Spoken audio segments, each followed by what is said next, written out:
scheduled meeting of finance, and present at the start of the meeting is Counselor Malachi from Ward 3, Gentile from Ward 4, Counselor Humphrey from Ward 5. I also see Counselor Greenberg from Ward 1 has joined us, Counselor Bixby from Ward 6, Counselor Grossman from Ward 7, and Counselor Lipoff from Ward 8.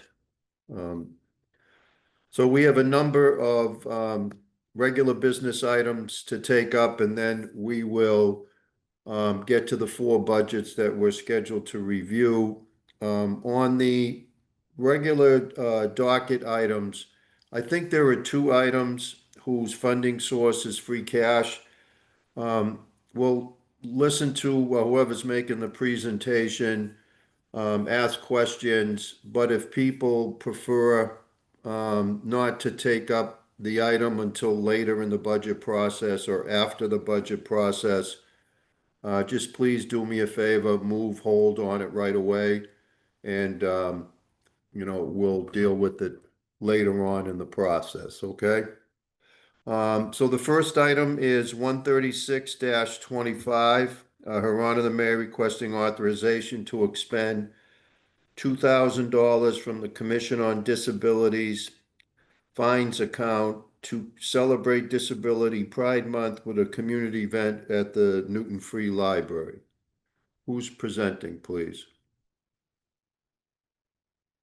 Hi, I can do that. My name is Ima. I am the co-chair of the Commission on Disability. Great, welcome. Thank you.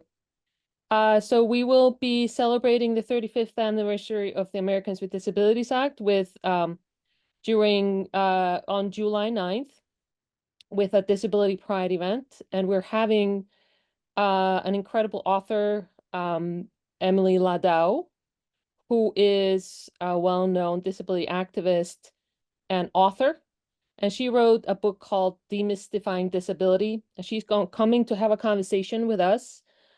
This is going to be sort of a fireside chat conversation, which is going to be moderated by Jack Lovett, my co-chair, who many of you probably know. And so they're going to have a conversation, and then we're going to open it up to a conversation, an interactive conversation with the community members who are there. This is going to be at the library. And we're doing this to raise awareness and for this particular event, we'll be focusing on how do we talk about disability? How do we accept our discomfort in talking about disability? How do we sort of learn how to say the right things? And Emily Ladau is an incredibly sort of accessible author and speaker who looks at all perspectives and includes everybody in her talks and her sort of helping the community to start talking about this more. And so this is basically an event. We did an event last year. Many of you were there. We did Disability Pride for the first time last year in Newton.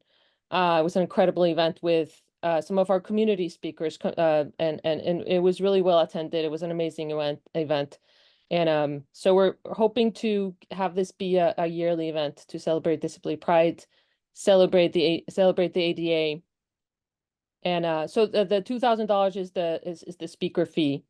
And this is co-sponsored with the library and Understanding of Differences. So we are all organizing this together. So I'll happy to take any questions on that. Okay, thank you. Are there any questions for the vice chair or coach? Is it co-chair? It's co-chair, yep. Co-chair. Any questions? No questions. I'm looking forward to it and happy to move the item. All right, please. So the item is moved by Council Malachi. All those in favor, please say aye. Aye. Opposed? Abstentions? We have a full committee as we've been joined by Council Mickley, so the vote is 8-0. Ima, are you here for the second item? I believe that actually you are here to talk about the second item, because I know that Yes. the commissioner is also coming later on, but why don't we take it up now with you It's 137-25, and Honor the Mayor requesting authorization to expend $10,000 from the Commission on Disability, again, fines account, to purchase one shower chair and two wheelchairs to be used at the Gath pools. Go right ahead, please. Yeah, so we reached out to Parks and Rec and had a wonderful collaboration with them because we wanted to fund these chairs that we thought were badly needed so that people with disabilities could come and enjoy the pool. So one of the chairs is a shower chair, basically a rolling shower chair, so that people with disabilities can take a shower in the accessible changing room there. And then we have an adult size sort of a pool wheelchair where people can be use and go out to the pool, and it can even go into the pool, sort of in that space where there is that ramp, so they can go in the pool that way. And the second outdoor wheelchair is a pediatric wheelchair, and that is for children who are disabled to use on the splash pad. So children who use wheelchairs typically can't use their own chairs because they will get all wet, and that's problematic for all kinds of reasons, especially children who drive power wheelchairs. They can't get wet. So that is a way for our disabled children in the community to use the splash pad safely without damaging their own chair. And of course, they can, use it on the pool deck and sort of travel around on the pool deck at the same time. I think this is going to be especially useful for at least when my son was at NECP, they used to visit the pool in the summer program. Many of the kids there use wheelchairs, so we're hoping that will be useful to them as well. But so any questions? Happy to answer them. Okay, thank you. Any questions from the council? Council Malachi? Yeah, I'm happy to move this one too, and it's great stuff that you're doing with the fines. I'm just curious, are the amount of incidences of people violating the handicap parking space rules, is that going up or down? And am I correct that we just increased a whole bunch of parking fines? You mean increased it in the price or I think PS&T did something with parking fines recently, but I can't remember if it's come to us yet that things were being raised and looking at what other communities were doing. And has compliance stayed steady? I mean, it's hard to believe people are still doing parking. Yeah, I think it is probably similar. Actually, we get a report every meeting. We just got one before I came here because I just stepped out of the COD meeting to come here. But I believe for this month, what do you say? There were 40 for the past 40 violations in this past month. Of course, sometimes people don't pay them. There are sometimes successful appeals for various reasons. But I don't know if the price has changed or the fee has changed, actually. We could look into that. But in any case, the fees go to the fines funds account that the COD can use for projects like the two that I've spoken about. Council Grossman, did you have something on the fines? Yes, so PS&T has taken up a discussion item around fees and fines for all of our parking violations across the board in the city, including with respect to disabilities, and had a few discussions about what we thought should be increased and sort of compared where we're at to different communities. In the course of that, we've also had some interactions with the law department because there are different parameters dictated by state law about what we're allowed to increase and what we're not allowed to increase. So nothing has changed as of yet. I think we've largely concluded the discussion piece of it, and Vice Chair Downs and I are about to put forward a second docket item with some sort of straw proposals of what we might change that then would come through the Finance Committee as well, but nothing official yet. And there actually is, I think there's a little bit more flexibility with respect to disability fines than in other categories, but I don't know that there's much beyond where we're already at that we can go higher, but we'll see how that turns out. No changes Okay. yet. Right? Thank you. Council Greenberg. Thank you, Chair. This is a wonderful service to our disabled community. Thank you so much. I'm just curious, will folks have to register to reserve one of the chairs ahead of time in case more than one person needs to use it? That's a great question. I think that people can, well, as far as I know, you can just show up and borrow the chair if as long as it's available. It's there for you to use. Maybe Louise can answer that. I see that it says that because those guys are going to know how they're going to handle it. But hopefully, yeah, people can just show up. I'm not sure how you guys plan on doing that. Luis, you want to weigh in? Sure. Thank you all for having us. Certainly a great project. Yeah, at this moment, this is sort of new for us, so we're going to manage this as first come, first serve. And if there is a need, obviously, to set up a sign up, we can do that, or perhaps, depending on storage, perhaps look at additional chairs. But at this point, it's first come, first serve. Yeah, we did discuss when Luis and Sean came to our meeting to discuss this to possibly fund more chairs. If this was successful, I know there is the question of storage. So if this is successful, there's no reason why we couldn't fund more chairs if that it looks like that will be a good thing.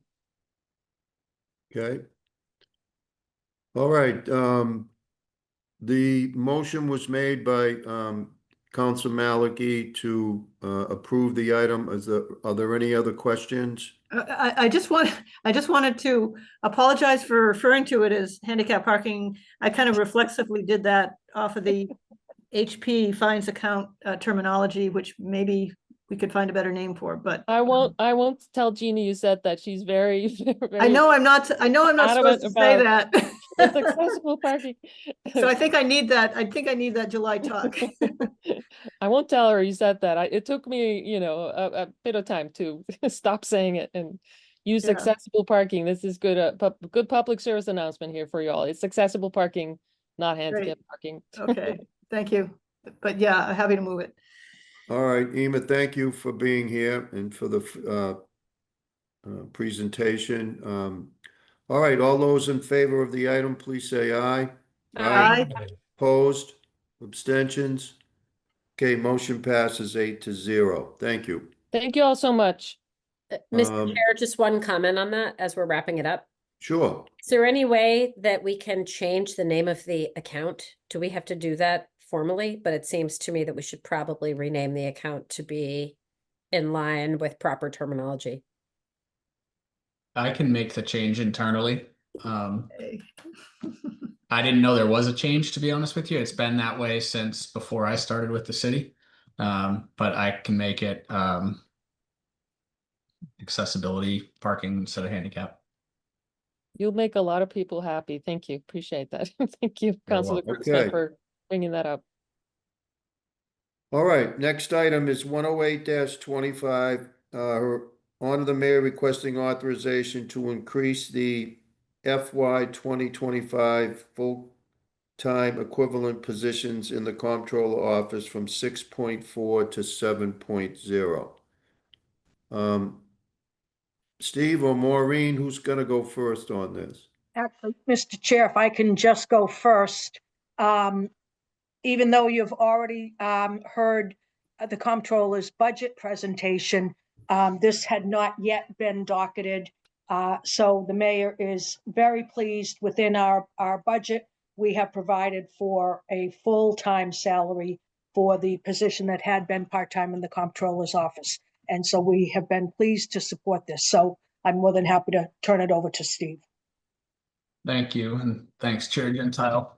So as Maureen alluded to, we discussed this a couple weeks ago at my departmental budget discussion. That was specifically for the FY 26 budget. This would be to move forward with a position update sooner than that. We do have budgetary savings in the department. The part-time position has been vacant since mid-January, so there's no dollar requirement needed. It is just changing the FTEs, mid-May instead of July 1st. And I can discuss some of the reasons why if you'd like, if you want a refresher from a couple weeks ago. Otherwise, I'll just take questions as they come. Well, you explained it, when you were in before, so unless anybody has a specific question, Council Grossman? Motion to approve. I've been very aware of the staffing needs in the department for some time. I definitely support this and wanted to make the motion. Great. All right. Does anybody else have a question or are we ready to vote?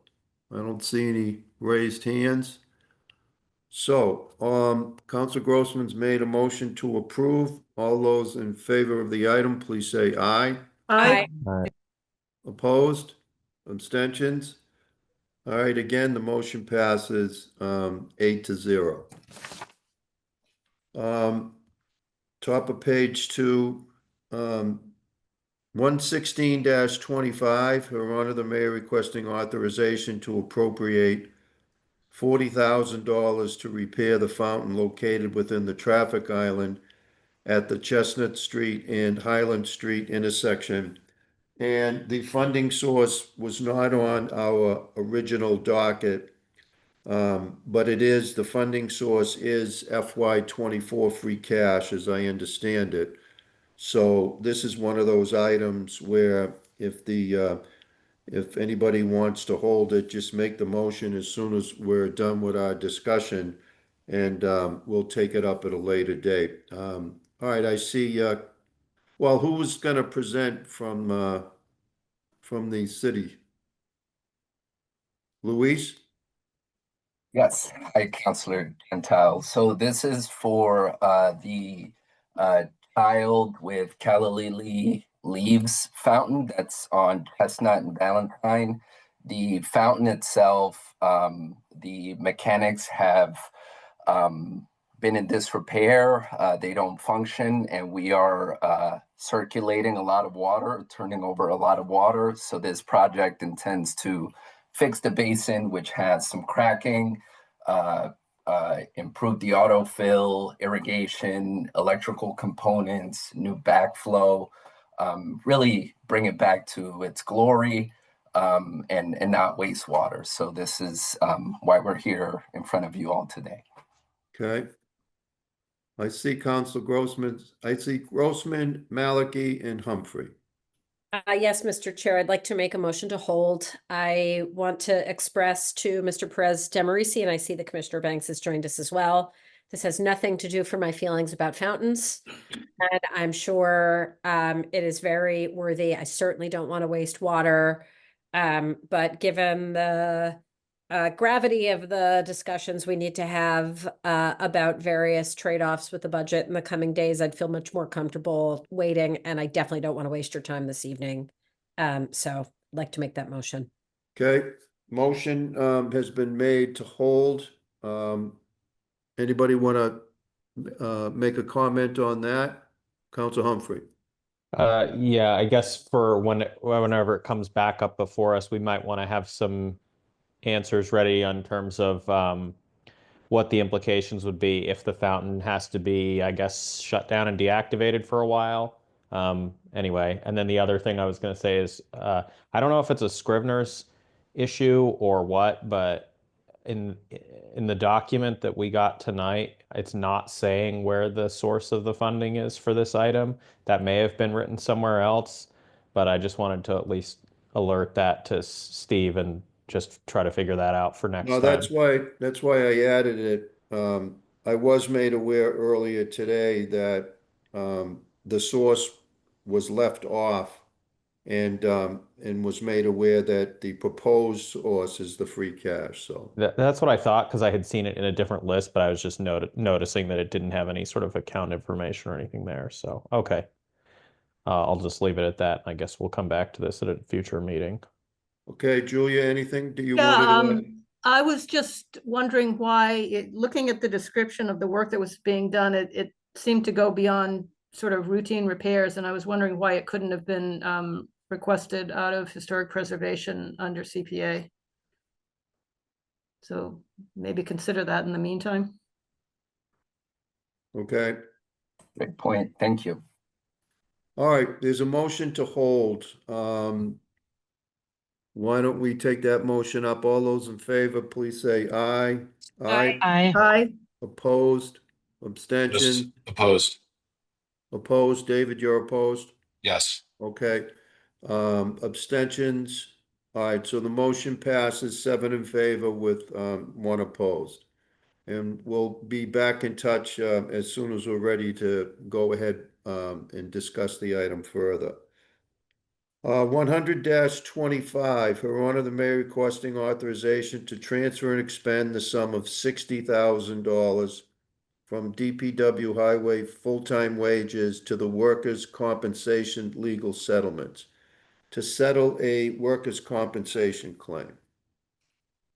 Who is presenting? This should be Kelly Brown.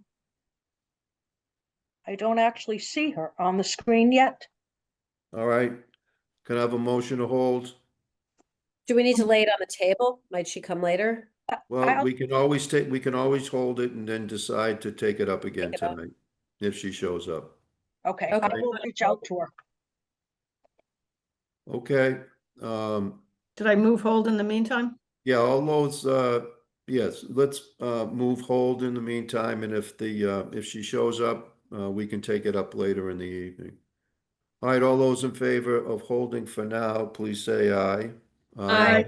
Opposed? Abstentions? All right, the item is, held.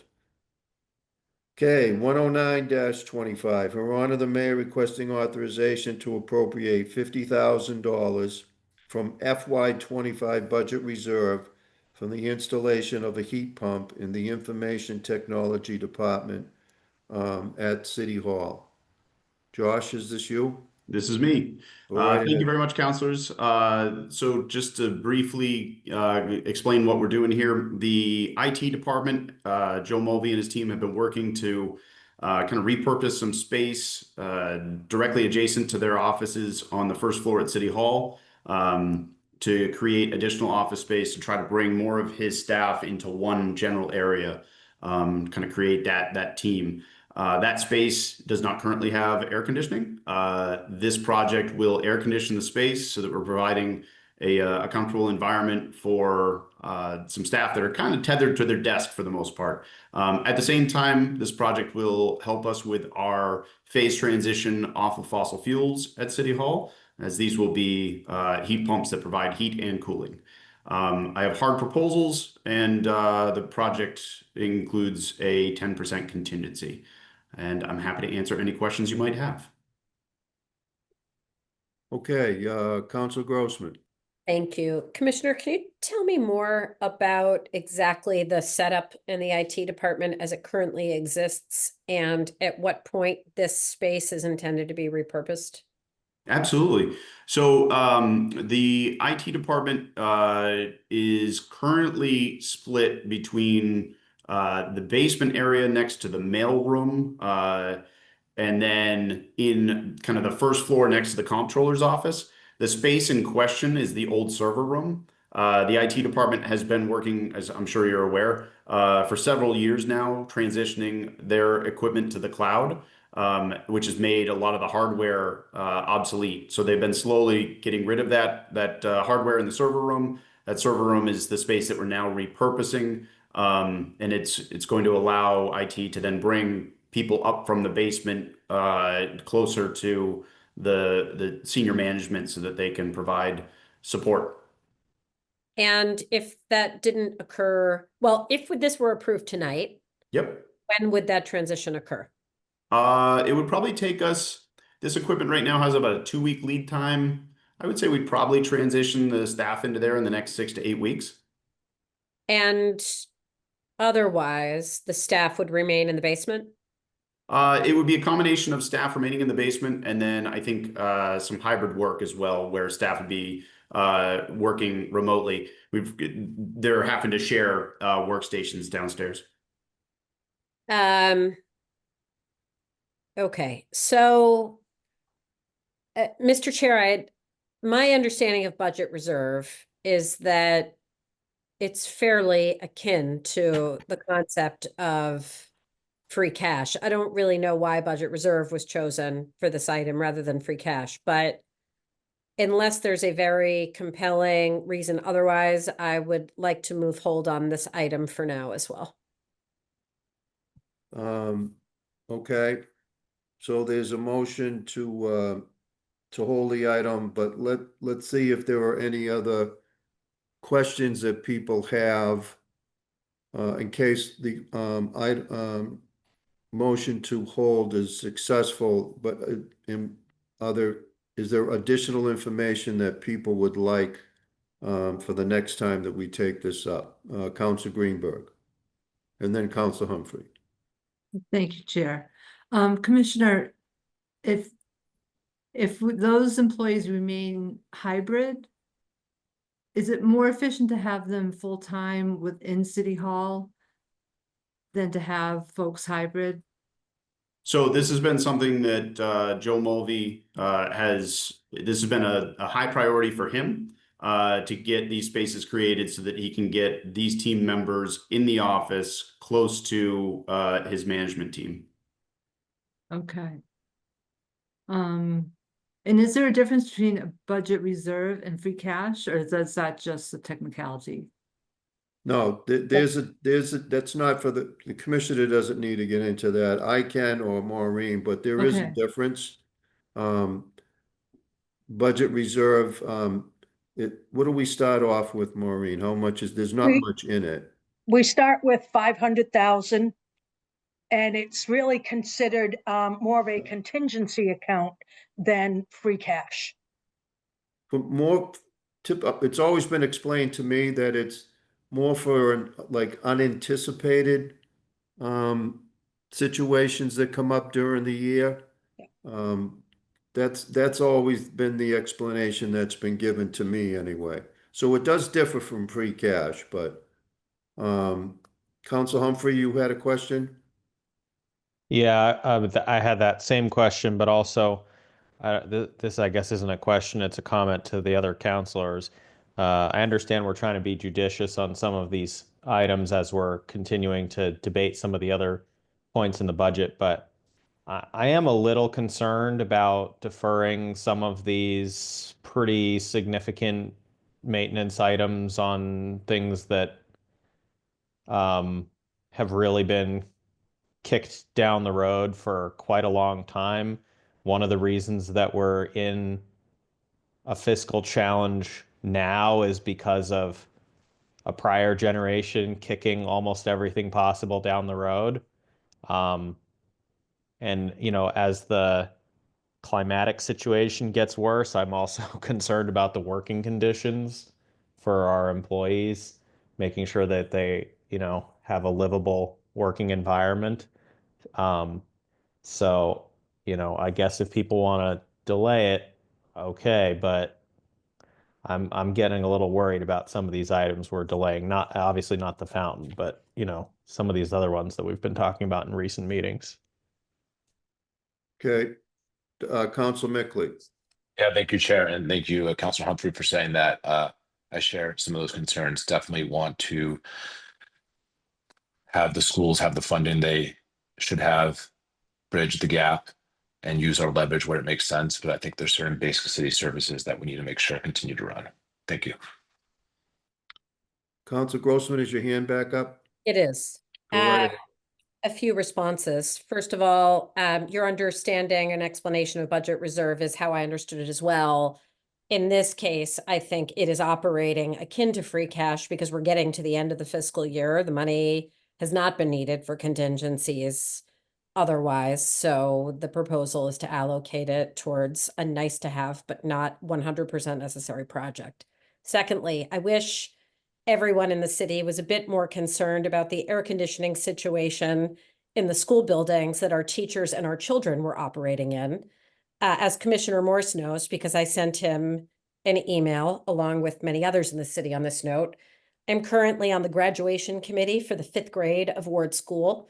And my first assignment was to reach out to private organizations, including a synagogue, to see if we could rent their air-conditioned space for our children's 5th grade graduation because last year there was a heat wave. It was almost 110 degrees in the building, and they were concerned about children, teachers, their parents, and grandparents passing out by shoving them all into a sweltering auditorium. And I can tell you that year after year, for the last 9 years that Ward School has been kicked down the can as a project, and the temperature and climate has gotten hotter and hotter, we have a school building full of kindergartners through 5th graders and their very hardworking staff suffering, trying to make it through those periods of time, which, by the way, is not just in June, but is also in the beginning of the year. So with all due respect to folks' concerns about this project, I don't think that waiting a couple weeks is going to make a tangible difference. And even if this was held to the end and didn't make it through this fiscal year, we're literally talking about a few month delay before free cash items can be proposed again. So I feel strongly about my motion to hold. Thank you. Council Bixby? I just also wanted to say, you know, I agree that this doesn't feel good. And this isn't the kind of thing that we want to be doing to important work that needs to happen in our city. And I hope that we can resolve all these issues shortly so that we don't have to be making these kind of decisions. But, you know, I agree, we have to be focused on the climate thing. We have to be focused on our city employees. And so let's get the school stuff done and let's look at all these free cash items in the context that they need to be looked in. So I'm hopeful that we can get this all resolved quickly. If, I guess I'll just I'm not gonna support hold. If there was an item in front of us to help alleviate the situation over at the Ward School, I would be happy to support it. But in the meantime, I have a proposal in front of me that is going to get people back into City Hall working together more often than they are now. I'd like to see people at City Hall working together and, you know, not in a hybrid situation. And putting some money into the space is something that I think is what we would normally do. And I'm not quite sure holding it and then, you know, voting for it 2 weeks down the road. I'm not quite sure what that does for anybody. It delays getting these people back into City Hall, and that doesn't make much sense to me. So I'm going to vote against the motion to hold. Anybody else want to comment? Council Maliki? Yeah, I'd like to see IT get their full space and in as energy efficient way as possible. My sister's got a heat pump up in Maine and they just put it on fan and it's enough to air condition their house. So I think it's a good way to go and we might as well get it going before summer. Thanks. Josh, how big is this space? I would say it's probably 800 square feet. And is this money just for the heat pump, like a split, or is it also to do some work in the space? It's the heat pump and the electrical to get that upgraded so that the system operates properly and doesn't blow out other circuits. Kind of important in the IT area. No, I agree. It's just that, I mean, I just did a whole house. Again, I like to, whenever I get a chance, is to let you all know how environmentally concerned I am. And I just, 214 Adams Ave was recently outfitted with all new heat pumps and splits. And I'll tell you, 50,000 for 800 square feet, that seems very robust to me. So I'm sure you'll do better than that. We actually just it is amazing. It never ceases to amaze me how much more expensive it is on the municipal side than it is in the private sector. We just got 3 proposals for a heat pump in the day room, which is for folks that don't know, is a tiny little space in our fire stations next to the apparatus bays. This is over at Station 1, and the lowest price there, and that space is far smaller than the server room. The lowest price there was almost $20,000.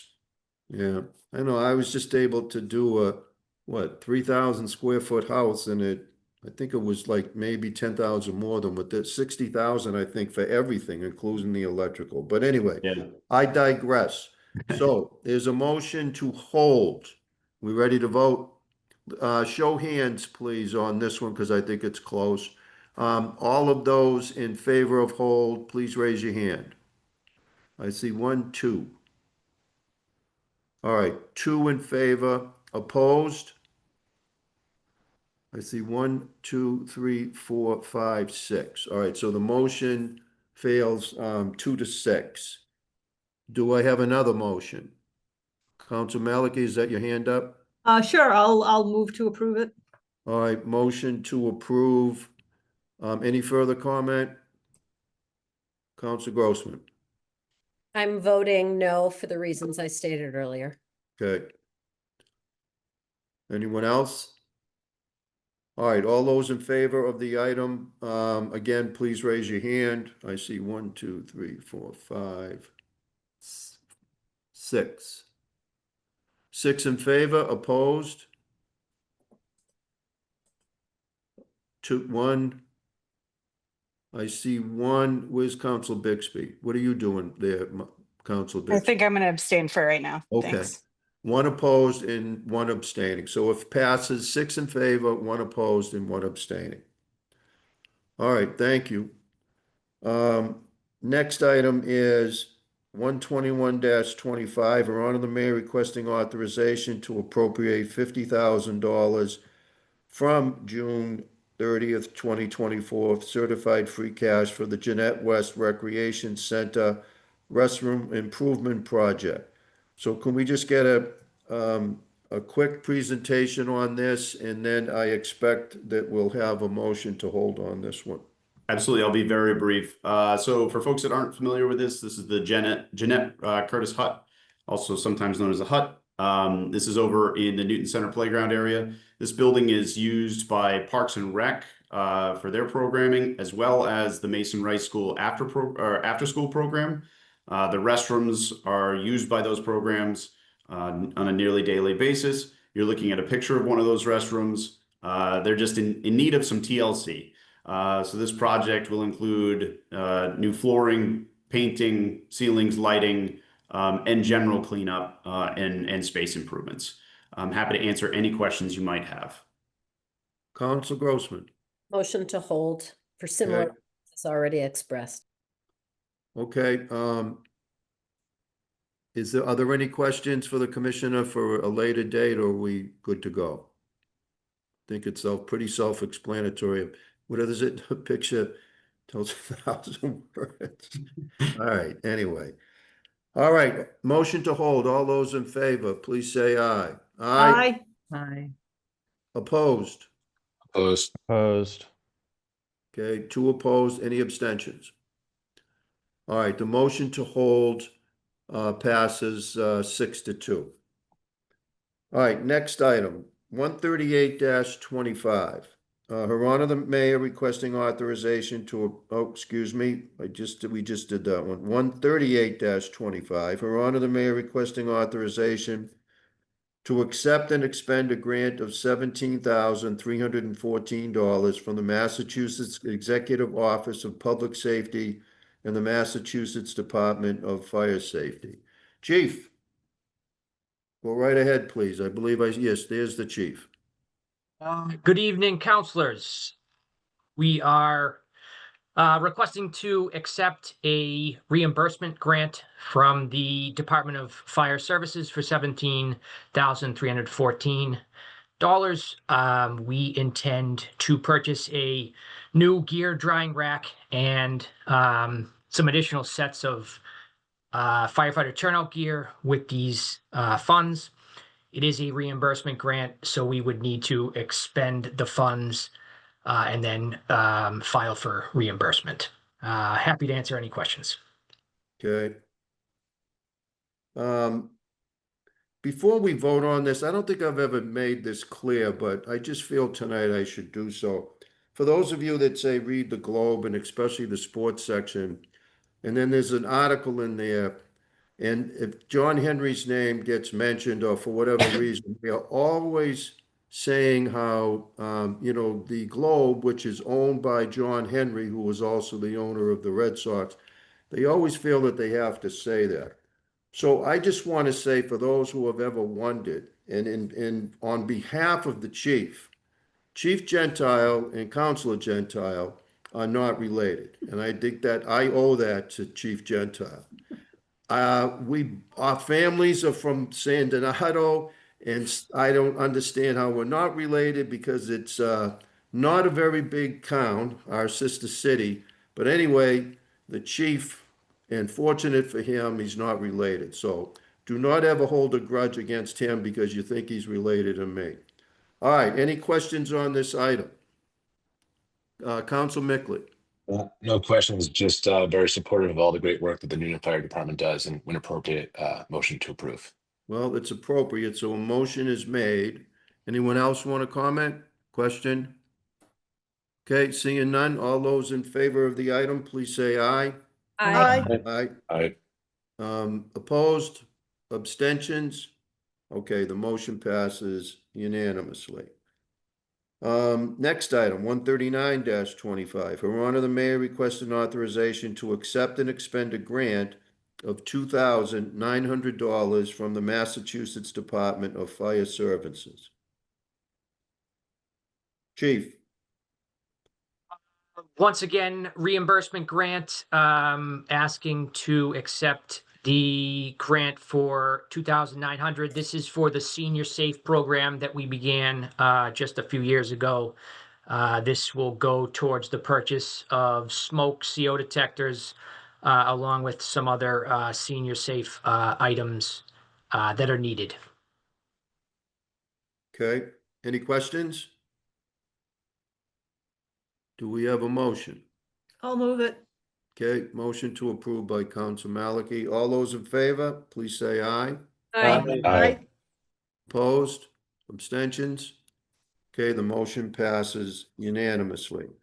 And one more item for the chief. 113-25. Her Honor the Mayor requesting authorization to appropriate $40,000 from FY25 budget reserve to purchase equipment for the Emergency Operations Center at Fire Headquarters.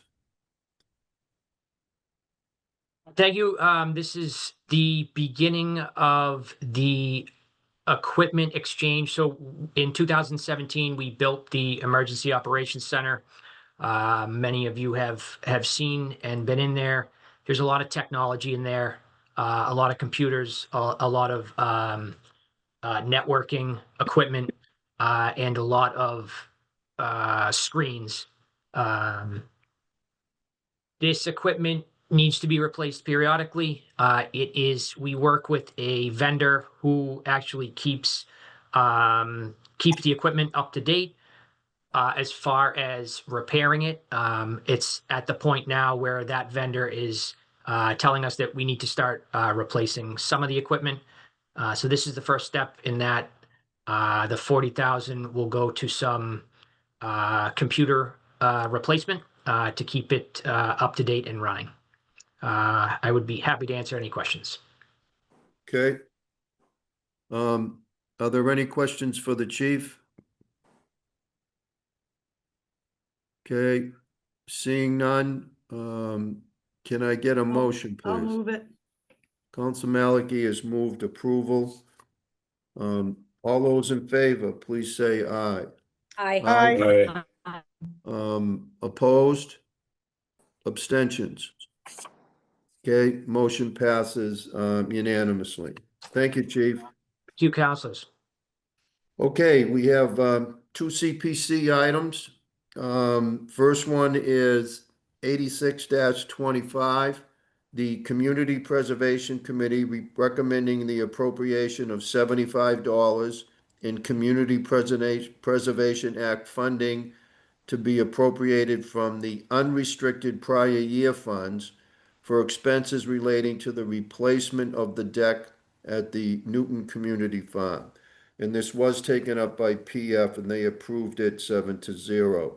I see the chair, I believe you're the chair, Ms. Noonan, right? Yes, I am. And Molly is here tonight too. And Molly, of course, is here. All right. Mr. Whoever wants to Chair, go. Yes. If I can just jump in, I think I'm sure this was a Freudian slip but I think you said $75 instead of $75,000. If I did, $75,000. Thank you. I think $75 won't get you much of a deck, but I'm happy to share the slides and operate the PowerPoint while Susan presents. Hold on one second here.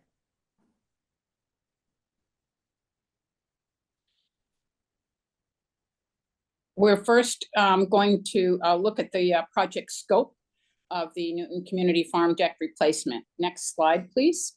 The scope of this project is to replace the deck at the Newton Community Farm located off the barn structure. The main deck structure is showing significant rot, and fully rebuilding the structure is necessary for visitor safety and continued use.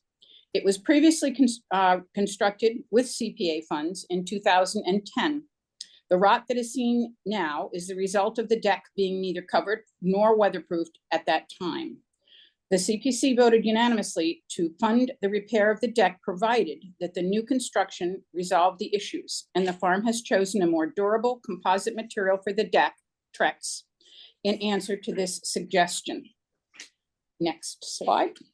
The farm has used the deck to host community events, including children's programs, adult education classes, tours, and volunteer groups. And the Newton Community Farm supports, through its produce and other important community organizations, such as the Newton Food Pantry and the Newton Fridge. This project is eligible for recreation funding, and they're asking, last slide, $75,000. Any questions? Council Greenberg. Thank you, Chair. The farm is a jewel of the city, and I'm in full support of this item. So when you're ready, I'm ready to move approval. Okay. Makes me happy. Are there any other questions or comments? Council Lipoff. Just to agree with you, Chair Gentile, and throw in some real estate comments. I can't believe, 75,000 for that deck. It's just, we have to find a way where we get bids that aren't taking advantage of our taxpayers' dollars. It's been a frustration of mine forever. And I think you would agree with me, a deck of this type, $75,000 is a little insane. Nevertheless, supporting our farm, I sat on the commission for a long time, and I'll do anything for them. And I know that we're not going to get a bid less than that. So I'm just expressing my frustration as you did before. Okay. Molly, did you want to say something? Go right ahead. Just some reassurance for Councilor Lipoff that not only is it being built out of a more costly but more durable material, the composite material this time, but it will also be built to the original plans, which were covered, which is part of the reason why it fell apart. So it will be an improvement on what you've seen. Are you adding, when you say covered, you're adding it's going to be a covered porch. They will be, yes. Okay, so that adds the cost as well. Yes, yeah. I mean, I put 2 decks on my house for much less. They equal the size of this, but mine aren't covered, and that does increase the cost. So thank you. Okay. Anyone else? All right, we have a motion to approve. All those in favor, please say aye. Aye. Aye. Opposed? Abstentions? Okay, motion passes unanimously. Next item is 87-25. The Community Preservation Committee recommending an appropriation of $189,300 in Community Preservation Act funding, again to be appropriated from unrestricted prior year funds for architecture, engineering, and investigative expenses to the War Memorial Stairs restoration. Public Facilities approved the item, but they amended it down to $189,300. If someone could explain that change in the presentation, it would Yes, be that's my appreciated. fault. I accidentally included the cost of Josh's time in the appropriation request, which we don't actually need to come out of CPA funds. Oh, okay. So that's the reason for the lower number. Yes. Okay. Ms. Lunan, are you and Molly working together again? We are working together. She's going to share a presentation on the War Memorial Stairs. Next slide, Molly. The scope and eligibility. This funding is for the first phase of a larger project, which would comprise of different structural restoration, waterproofing, rehabilitation, and improvement to the deteriorated exterior element of the granite stairs and wall. New handrails will be installed to meet the recent building code. This deterioration of the mortar joints and steps is due to water infiltration, and the project is eligible for historic resource funding as the City Hall building is listed individually on the National Register of Historic Places. The design and construction funding. The application previously came before our committee in 2019 for 100% of funding for both phases, and the committee at that time did not wish to commit to the full cost up front. In this project application, Public Facilities has applied for 100% of funding for the architecture, engineering, and investigation phase. The committee voted unanimously to approve this proposal in the hope that through investigation, Public Facilities may be able to apply for construction funding with a more informed cost estimate. The Newton City Hall and War Memorial was constructed in 1932 and was designed by Allen and Collins Architects. The War Memorial, including the stairs, auditorium, and exhibits, were part of a post-war World War I architectural and social movement across the country to honor our veterans. By restoring the stairs, Newton would continue to honor residents who have served in the armed forces. And we explained the ask, and it is $189,300 for this study. Are there any questions or comments? Ms. Lunan, do you know what the balance in the unrestricted prior year funds currently is? It is about $4 million. 4 million, okay. All right, questions for either Ms. Lunan or for Ms. Hutchings? Council Humphrey. Thank you. Do we have any sort of even really ballpark guess on like how much a project like this might actually cost to fully do?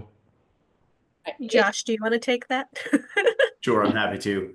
That's a great question, Counselor. So part of the reason why we're seeking just the design funds is we're going to go in, and step one will be to remove a few of these stairs to get a sense as to what's happening underneath. We think we know, but once we've confirmed that, it's going to give us a sense as to whether or not this is a relatively minor restoration project or whether we have some site and civil structural work to do underneath. I would say on the upper end, it's a few $1 million. On the lower end, it could be less than $1 million. So that's kind of where I'm thinking. But we'll know better once we open it up. And as I told Public Facilities, the design funds will get us a ways through, but I certainly will not be expending all of those before coming back and updating folks. I want to make sure we're all going into this eyes wide open. Thank you. Well, I guess it's not a $50 million project, so that's good. All right. Well, I'm happy to support this and move approval. Okay. Are there any other questions? Okay, seeing none, Council Humphrey has moved approval. All those in favor, please say aye. Aye. Aye. Opposed? Abstentions? Okay, the motion passes unanimously. Thank you both. Thank you, Thank you. all of you. Thank you.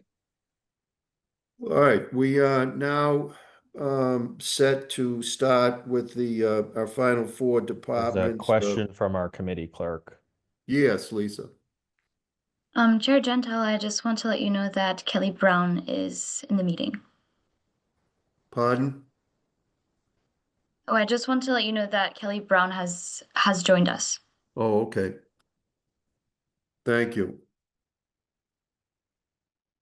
All right, so on our budget reviews, Maureen, did you have your hand up? I'm sorry.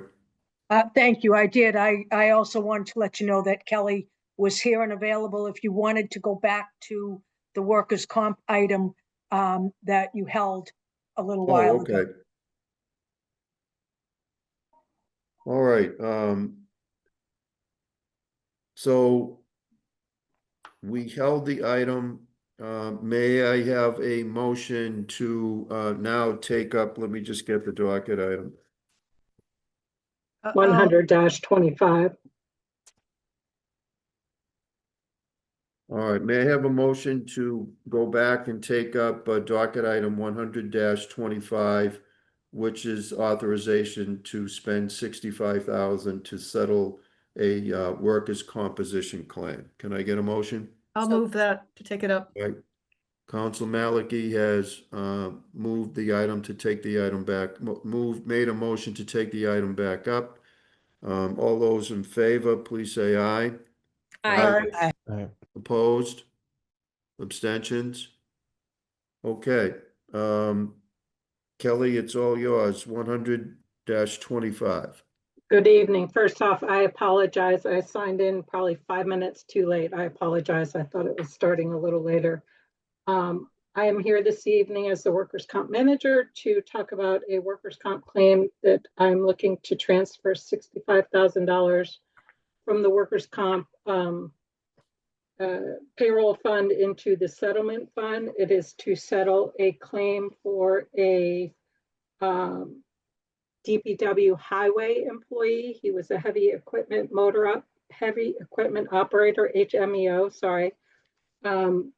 And he is 45 years old. It's a back injury. We initially denied this. We've gone through litigation. The judge ordered us to pay the workers' comp and we had contested it.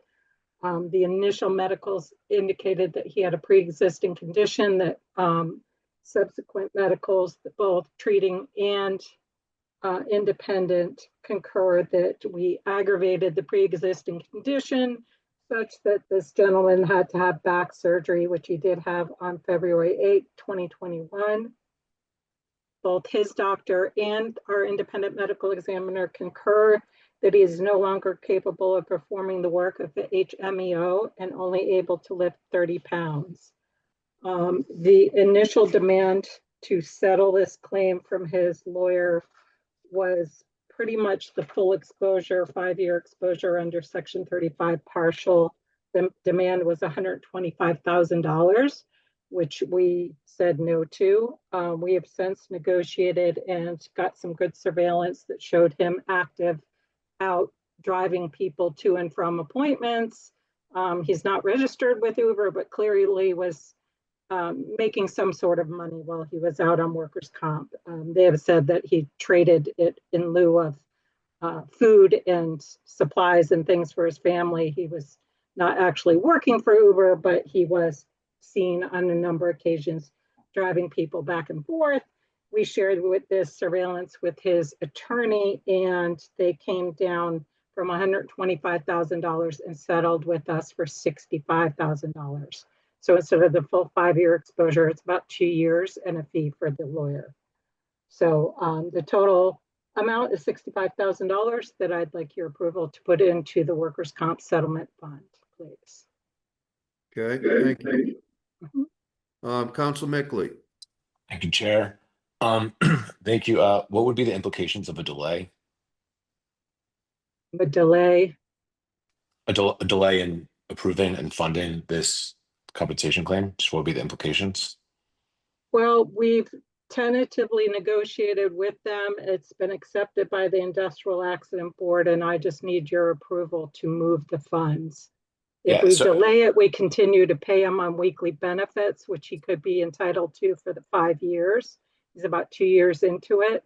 So we would be paying him weekly. And there's 188 weeks remaining exposure of $102,000. Okay, so $65,000 sounds pretty good when you're looking at that. Yep, that's helpful. Thank you. Mhm. Okay. Are there any other questions? Okay, may I get a motion, please? Motion to approve? Okay, Council Lipoff has moved approval. All those in favor, please say aye. Aye. Opposed? Abstentions? Okay, motion passes unanimously. Thank All right, you. Have a good evening. Thank you. Okay, the first item is our department that we're going to review is assessing. Where's our chief assessor? Do I have him here? Oh, there he is. Jim, how are you? So, Jim, you've done this before, but again, as a reminder, this is time for you to share with us anything that you may want to share with us as far as accomplishments this year. As far as next year, if you have some specific goals. And then we would, of course, always be interested if there were any changes to your FTEs. And if there were any particular line items that are seeing a significant shift, either up or down, that you may want to explain. Okay, so. Well, thanks for having me here. And first and foremost, I feel like I'm the luckiest person at City Hall because everybody in our office loves or at least really likes working in our office. So it makes my job easier when everybody comes to work liking it. We're there full time. We're in the office all the time, and I can't say enough good things about the staff. They make my job incredibly easy.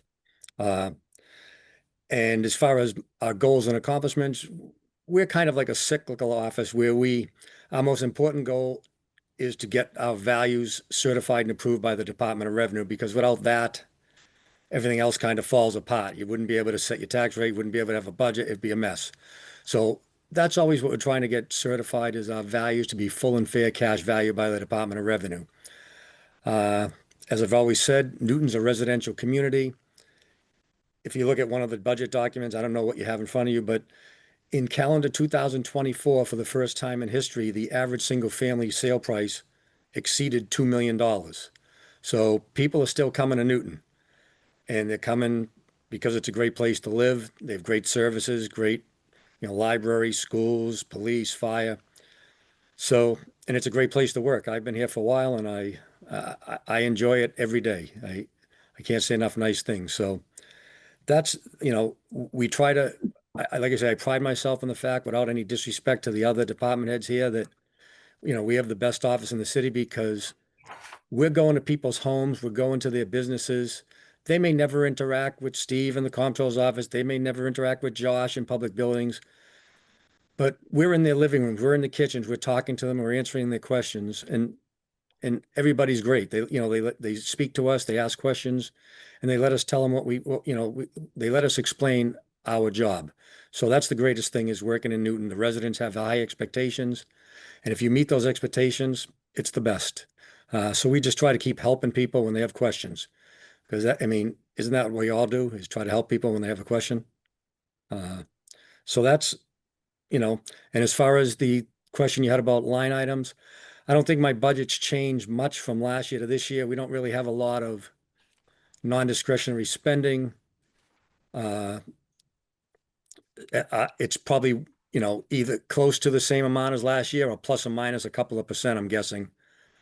But we have great support from the mayor, from the council. I think we have the funding that we need to do what we have to do. And like I say, the staff makes it easy. Okay, so no significant changes. No, we're fully, we've had a full staff for a year, and as of today, we're still fully staffed, and like I say, everybody seems to love working there. Okay, any particular goals or things that you would like to accomplish in this upcoming fiscal year, or Well, like I say, we always want to make sure that we submit our timely information to the Department of Revenue.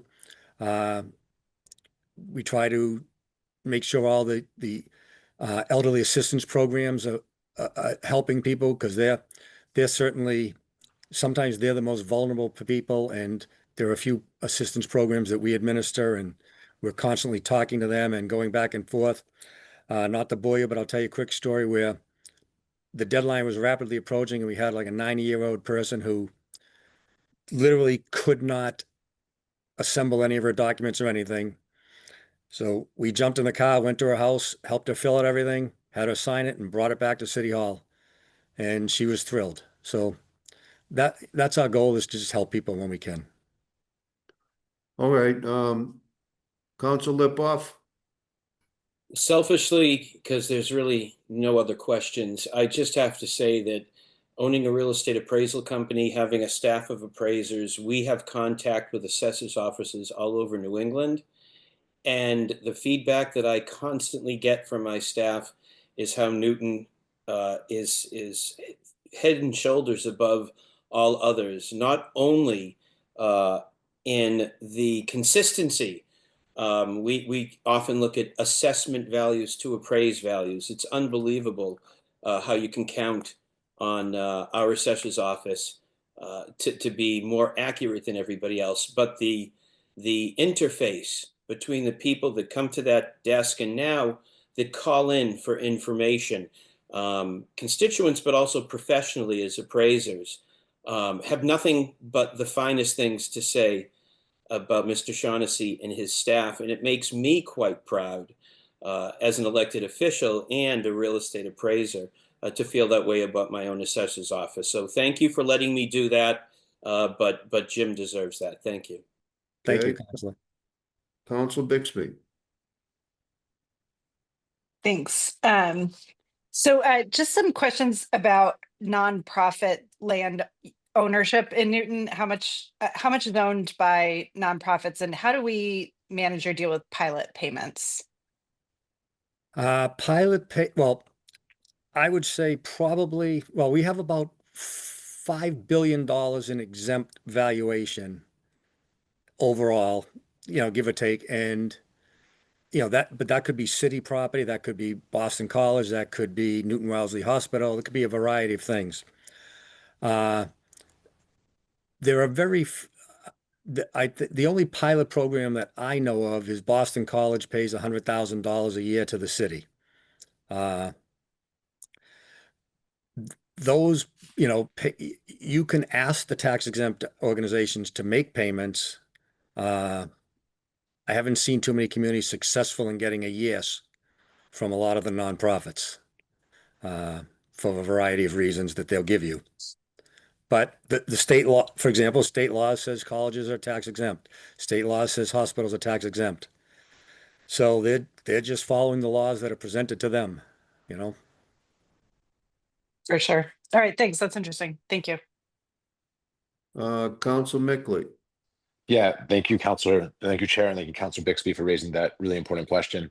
Definitely would be very curious to see what more we can do on that. I know it might not be in the assessor's office to, enforce pilots or even request pilots, but wondering if you have any data on what is the lost tax revenue from, say, the top 3 sources of that $10 billion in untaxed land, or any sort of breakdown that we could sort of identify, who might be the biggest organizations that might not be paying taxes, and, sort of degrees of what those numbers are because of their nonprofit status. Well, I would assume you're excluding the city properties, because the city property is probably number one. Okay, yes, excluding the city. So, without having the figures in front of me, I would say to you that our colleges and universities and the hospital maybe are the biggest nonprofits in the city. And I will email you, the top 20 tomorrow when I get to work.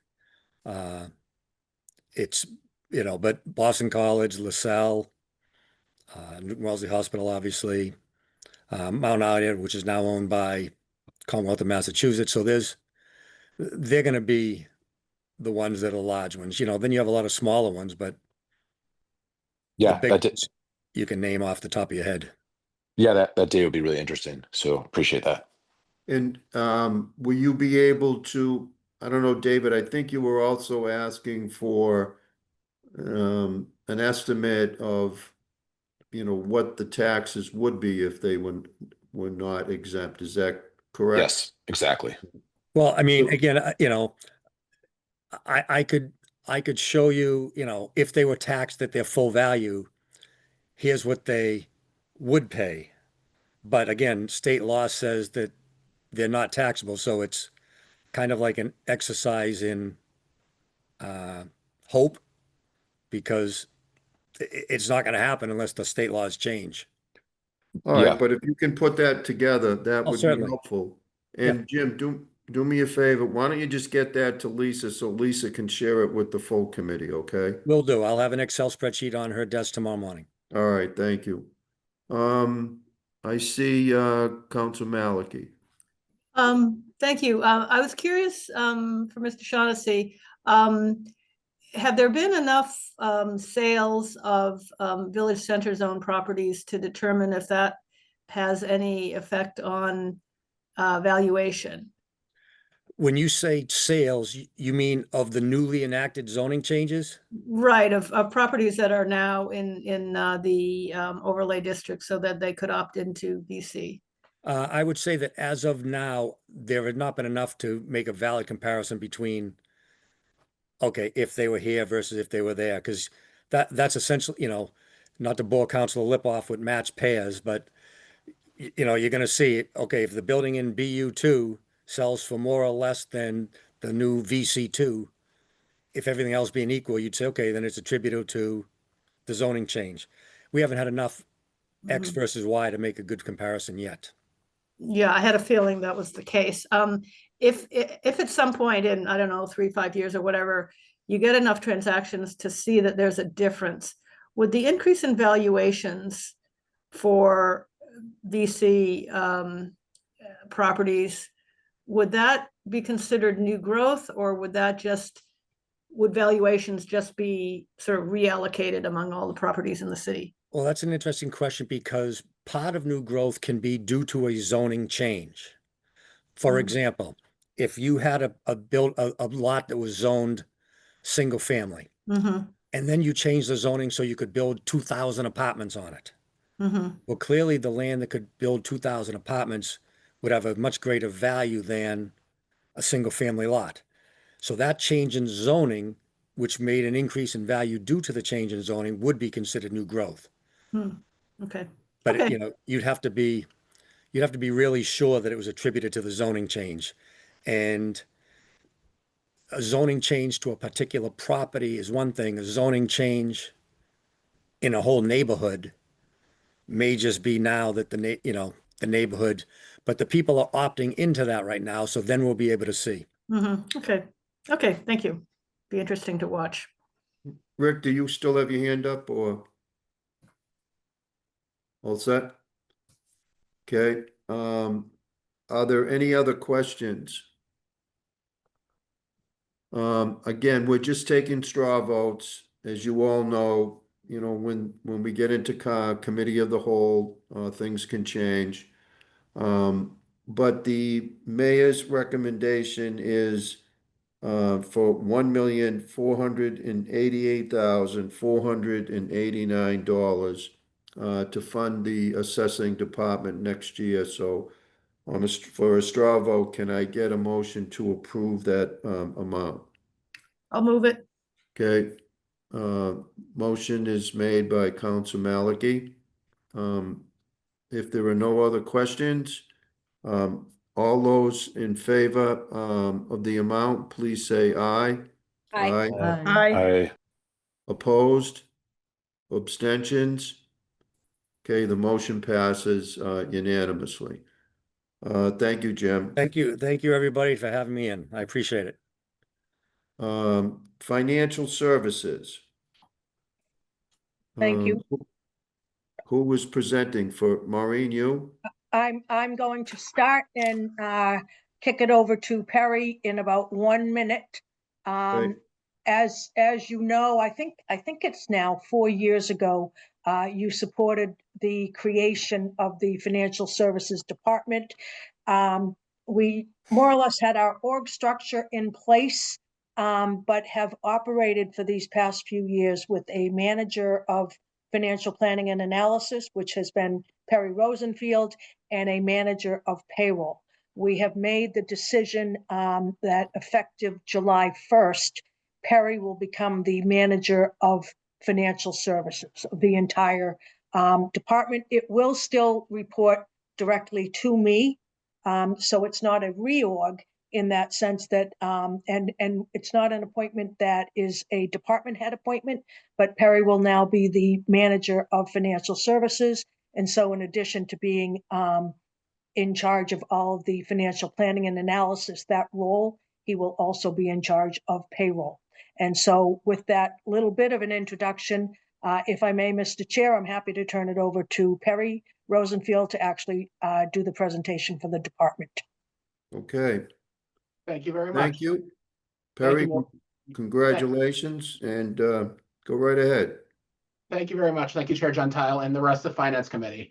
I'm very excited to review the Financial Services fiscal year 2026 budget as I step into my new role as Manager of Financial Services. To give a little bit of background, as Maureen already mentioned, the Department of Financial Services was established in fiscal year 2022 with the role of standardizing and centralizing our payroll and financial planning functions within the over 20 separate municipal departments within the city. To accomplish this, we focused on recruiting a strong team of financial professionals, both within the payroll division as well as the financial planning division. I'm joined tonight by two of our senior financial analysts, Trevor Gehring, who just celebrated his first anniversary with the City of Newton, and Endrit Perici, who has been with the city for around a month. In terms of staffing, we are fully staffed with the exception of one financial analyst position, who, in addition to the traditional data functions within the FP&A division, will be working closely with human resources to maximize our HRIS capacities within the city and the full organization. So we have a proposed budget for FY26 of a little over $900,000. The main increase within the department is consultants. This account is used to pay for upgraded modules and trainings within our financial system, Munis, and is necessary for our department to stay compliant and at the forefront of changes in payroll law, especially when it comes to the uncertainty and lack of guidance from the federal level. On the FP&A side, we remain a fairly cyclical division, with our main deliverables being the fiscal year operating budget in the spring and the long-range financial forecast and capital improvement plans in the fall. Throughout the rest of the year, our functions include monitoring the status of the city's health insurance trust fund, adjusting our general ledger forecast modules, and continuing to work closely with other departments to assist them in pulling and analyzing any ad hoc data reporting needs. We also continue to track and manage the city's major grants, specifically ARPA, which now that the obligation date of December 31st, 2024 has passed, we will need to continually monitor spend trajectories to ensure that the city meets its final deadline of fully expending all of our funds by December 31st, 2026. So thank you for your time tonight, and I'll be happy to answer any questions from the committee. Excellent, thank you, Perry. Councilor Grossman. Thank you very much and congratulations on your promotion. So you mentioned that the primary source of the increase is consultants, and I'm just looking at the line items below, and I see an increase in $45,000 for consultants. Is that accurate? We're looking at 45,000 more than the year before? Yes, that is correct. And these consultants are doing, can you just say a little bit more about what you're Sure. expecting them to do? Yep. So for consultants, that's where Tyler Technologies, who is the creator of our Munis financial system, whenever we have trainings of new modules, and if our team needs some guidance, we do have to pay for Munis's first Tyler's time. So the consultants are essentially Tyler Tech. And have you used them previously? Yes, we have. And it looked like this year that budget was $5,000. Yes, that is correct. So how many hours did that cover? Like, how extensively did you use them? I don't have the actual amount. However, we did have essentially a special an 01C fund where we had some leftover money from prior years that we had carried forward and used for that. But at this point, that account is starting to run a little bit low. So we do want to make sure that we have the money available if and when our team does need some guidance and some trainings from Tyler. And I mean, so the Munis implementation obviously is something that's gone on over a period of time. I guess I'm wondering how serious and strict this particular need is. So if I could jump in, Mr. Chair, when we had the initial funding set aside for Munis, as Perry said, we had we put those types of funds into a non-lapsing account. And so we, that money lasted us for longer than just the actual implementation. So we've been able to do several things with those funds. We are in the process. We've introduced an employee self-service module. We are trying to expand that capability so that employees will be able to go in and access their own data, change their own addresses if they move, do those types of things. So that's one of the areas that we need to work with, and they're called Tyler, but it's really Munis, to work with them to expand that. We also utilized the financial services consulting line, which we had funds that we carried forward. This year, we have been in the process of going out for an RFP to reevaluate our 457 plan that we offer, which is similar to a 401k, except that we don't match it, and that's what you offer for public employees as a 457. We've hired the consultants to do that, all of that work through our financial services department. And so there are those types of things that we need to continue to do, especially to really make sure that we are getting as much use out of Munis as possible. We're looking at the purchasing modules. We are in the process of looking at how we do our bidding, getting that into Munis. We're looking at the vendor portion of the bidding module, and we're looking at the contract tracking logs to do all of that through Munis. So there are still many different, and I'm actually looking at Michelle Pizzi O'Brien's face at the moment. We have lots of additional human resource modules, or a module, but several different capabilities that we are looking at making sure that we implement. So there's really quite a bit of work that we need to get done. Okay, I don't expect you to know this now, but if somebody could please follow up with me, I'd love to know how many hours of their time we used this fiscal year and how many hours of time the increased money proposes to pay for. Then my next question is, the other biggest portion of the increase looks to be from personnel expenses. Can you just review, is anybody's salary changing? Are there any additional people? What's the basis for that? I'll actually jump in and answer that one because Perry's promotion is certainly a key part of that. Does that make up the entire difference? Well, everyone in the department would be getting increases. I want to say Allison Quatch, our manager of payroll, is receiving a little bit more than the normal 3%. I believe Allison is getting a 6% increase, and otherwise Perry's promotion is it, and otherwise everybody it's a 3% increase. Okay, thank you very much. Council Greenberg. Thank you, Chair. Thank you, Mr. Rosenfield. The ARPA funds, have they been fully allocated, all the 64 million? Yeah, it's been fully obligated at this point, yes. It is, so there's nothing left. Correct. Everything's been obligated. There's still money left to be expended, but it's all been assigned to the various projects. Okay, thank you so much. Thank you, Chair. Okay. Any other questions?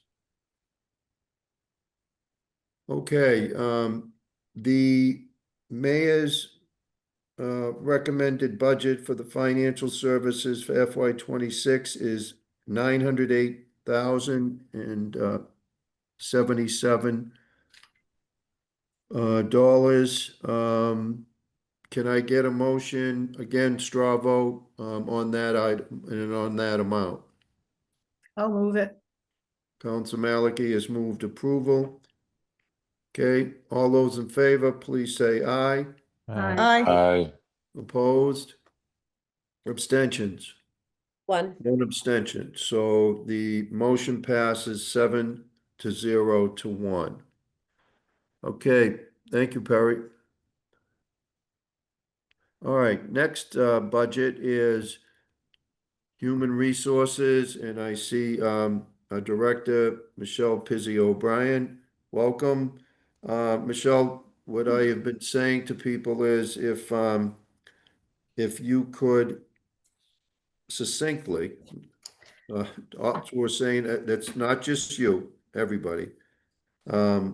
If we could get a summary of accomplishments for this past year, more importantly, any goals or implementing something new in the department for next year, would be interested in hearing that, obviously. Any changes to FTEs and or if there are line items that are either increased or decreased more than the normal amount, if maybe you could explain that for us, and of course, anything else you wanted to add. So it's all yours. Sure. Thanks, Counselor Gentile. I have a big smile on my face as you're saying that, because every year I do promise our dear CFO, Maureen Lemieux, that I will keep it short, and you'll be proud, Maureen, I will keep it short. Especially in light of the hour. And I do apologize if I'm winded. We have town meeting in Norwood tonight. I'm actually running in between town meeting and this, so committed at home and in Newton, but I promise you my home is in Norwood, but my heart is in Newton. Before I give you kind of a brief HR update, I want to recognize our Deputy HR Director, Francoise Charlot, who's here with me tonight, and it is my 6th budget year. It is her 3rd budget year with us. So Francoise and I are happy to answer any questions. Let me start quickly with HR staffing. We don't have any increase in FTEs. We actually have 2 vacancies on the HR team, but for good reason. Carolyn Wilson, who was recently promoted to the benefits manager from her position as our senior HR generalist role. She's actually balancing both right now, but we promoted her recently to benefits manager. So we'll be working to fill that position soon. Our HR coordinator, Michael Alabrandi, moved to Parks, Recreation, and Culture, taking his HR experience to serve that department within their ranks. So we're actually closer to filling his position than we are our senior generalist position, because we're quite busy with open enrollment, but we'll be filling those positions soon.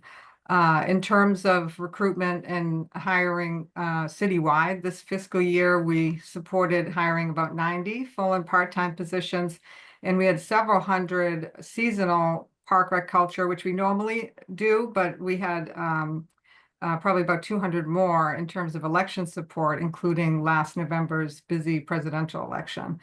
Right now, a major focus has been supporting actually the clerk's office. We support every department, but my eyes have been set on the clerk's office recently, especially with the search for a new city clerk and clerk of the council.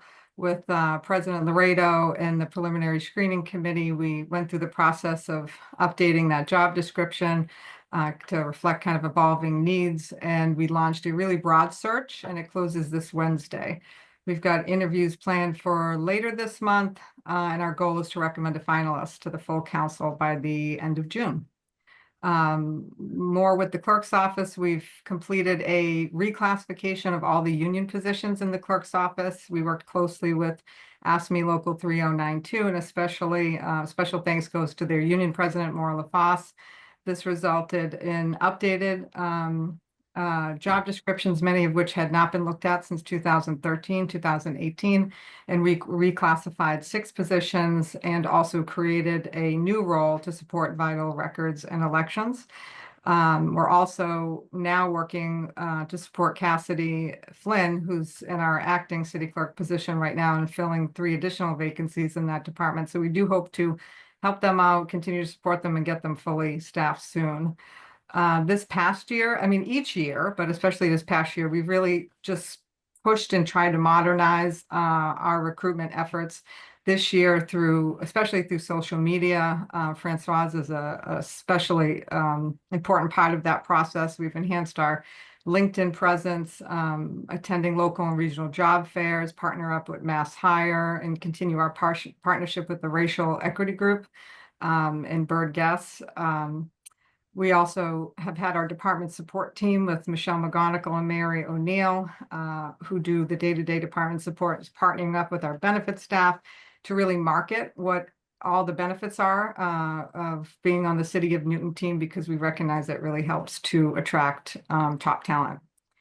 I would say for the 6 years I've been here with Newton, I've partnered really closely with Maureen and our finance teams and our union leaders to continue a yearly focus on employee and retiree benefits. This year, we transitioned our dental insurance to Blue Cross Blue Shield Dental Blue, and we added our orthodontia component to that, which was something that employees were asking a lot about. And we moved our life insurance to the Hartford. For the life insurance, we offered 2 special open enrollment periods, including a rare option this month during open enrollment, where employees can increase their life insurance coverage without a medical review. We're somewhat calling it a once in a lifetime opportunity to do that. So spread the word. Looking ahead, we're working with our unions and our finance team to enhance our retirement readiness, especially our 457B plans, but also, incorporating financial wellness as part of our overall employee wellness. So that's something that's coming up. And a special thanks to Ron Mendez, who really has been spearheading that process. Our Employee Health and Benefits Fair is on Wednesday, May 21st. I got to put a plug into that and encourage all of you to attend. It's a lot of fun. We also did a citywide wellness survey this year, got 650 responses, collaborated with HHS on a week of wellness, and we launched a brand new program called the Employee Empowerment Series that offered a monthly virtual training on topics like emotional intelligence, change management, burnout prevention. Our HR Connect newsletter, I hope you've all had a chance to see it. It's now in its 2nd year. We keep our employees informed on a quarterly basis with benefits, training, opportunities. We feature staff, we do staff highlights. We highlighted Mark Kelly and PRC this past quarter, and last quarter was our school nurses.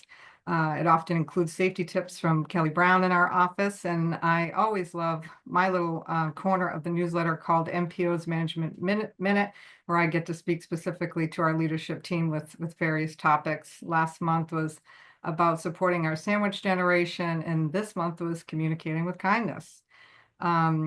We've continued to partner up with Bird Guests, as I mentioned earlier, with Racial Equity Group and the Mayor's Office to continue to advance and address issues of inclusion and belonging. We've continued our partnership with UMass Boston this year, the Collins Center, bringing another round of on-site supervisory and leadership training to our employees and creating that pipeline of future talent. We have that starting at the end of this month. Settled a couple of union contracts for fiscal year 25 to 27 and hope to settle a few more by the end of the fiscal year. So I'm going to keep to my promise to our CFO and end it there, and just say, I try to always mention all the staff members in HR, but with our short time, I just want to say I really remain incredibly proud of them and their hard work. They make it possible to keep the city running. And Francoise and I'd be happy to answer any questions. Okay, thank you. Questions from members of the committee? Council Maliki. Oh, thank you. Just if you could explain the increase in your consultants, which went from $25,000 in last year's budget to $75,000, which does seem more like similar to past years, but why is it going up and down? Or down the- Actually, I neglected to mention a couple other projects that we have going in my effort to keep it light, but I think it's a wonderful question. We do rely on outside consultants to supplement some of the various functions that we may not need to do all the time, but may need to do once in a while. And two of the high-level projects that I'd like to focus on is doing a personnel records audit. So we're going to need some consulting support in doing that work.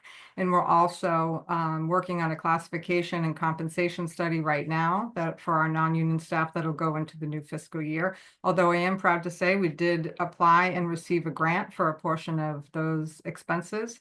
And we also are looking to enhance and invest with the help of outside consultants, a training initiative regarding talent development and harassment and discrimination prevention. So we have big plans for next year. And what's a personal records audit? Personnel records are subject to Massachusetts law, and I've noticed that we could probably use some better technology to better manage our personnel records. So having someone come in to do an audit of that, make sure we have everything that should be in a personnel record and take out anything that shouldn't be. Separate where medical information might be in a personnel record and should be not connected there. So there's a lot of work that goes along with that, including what kind of systems or technology should we use to better manage personnel records and make those records accessible to our employees. Okay, thank you. You're welcome. Okay, any other questions? Okay, I think it must have done a very good job, Michelle. First time I kept to the timing, I think, Maureen. Good things happen. All right, so can I get a motion then? The mayor's recommended budget for the HR department for next year is $1,364,154. Can I get a motion for a straw vote to approve that amount? So moved. Okay, Council Greenberg has moved approval. All those in favor, please say aye. Aye. Aye. Opposed? Abstentions? Okay, the motion passes unanimously. Thank you. Thank you both. Thank you so much. I encourage you all to come to the health fair on the 21st. Have a great night.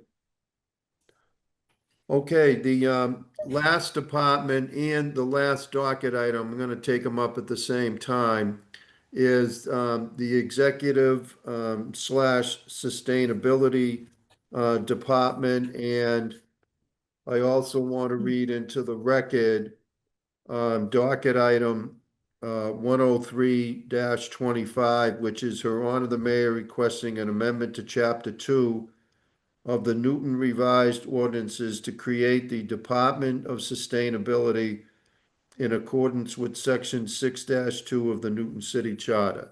So I think we can discuss both the budgets and this proposed amendment at the same time. So, Jonathan, are you going to present? I see your hand up. Oh, okay.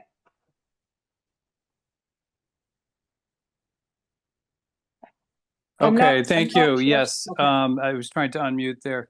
I'm going to let Josh Morse is the acting director of this group, and then have him introduce the team who are going to briefly discuss why we're creating the department and what the department really is going to cover. So thank you all, and turning it over to Commissioner Morse.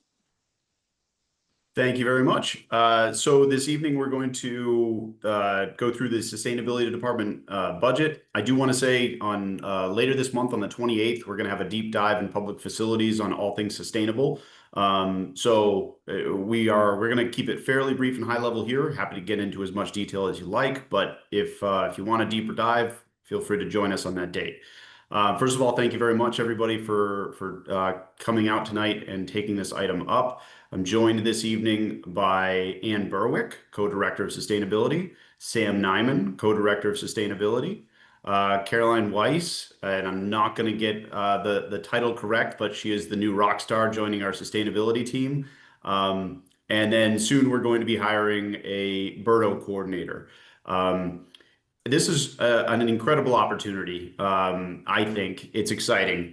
Sustainability started in the city really back in the 1970s with the establishment of the energy engineer within the Public Buildings Department. And that stayed pretty status quo for several decades. But over the last 15 years, we've seen a significant increase in the focus on sustainability efforts throughout the city. What was once really a focal point in public buildings has become something that is part of every department.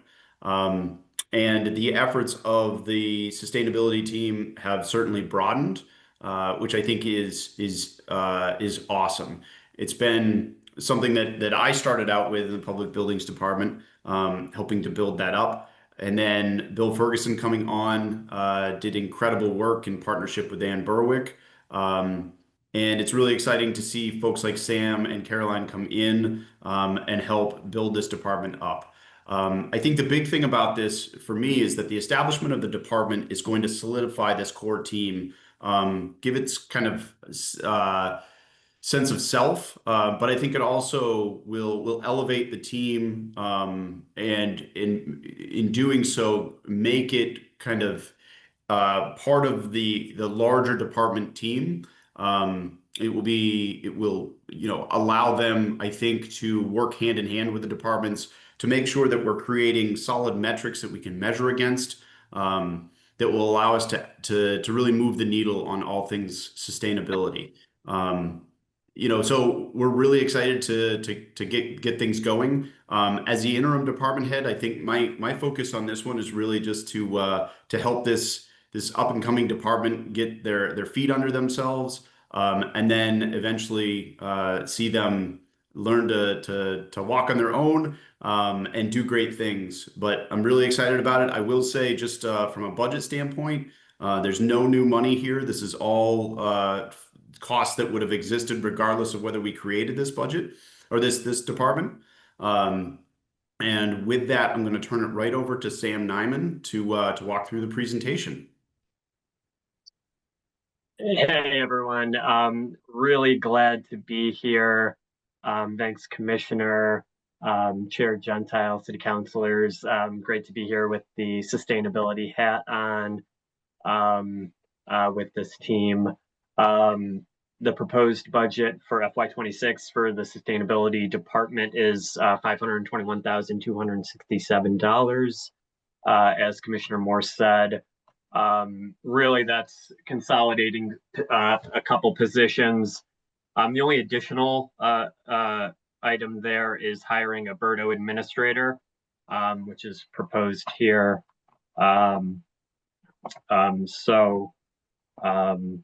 The department as it stands, really there's 3.5 total FTEs if we take that Berto manager position funded here.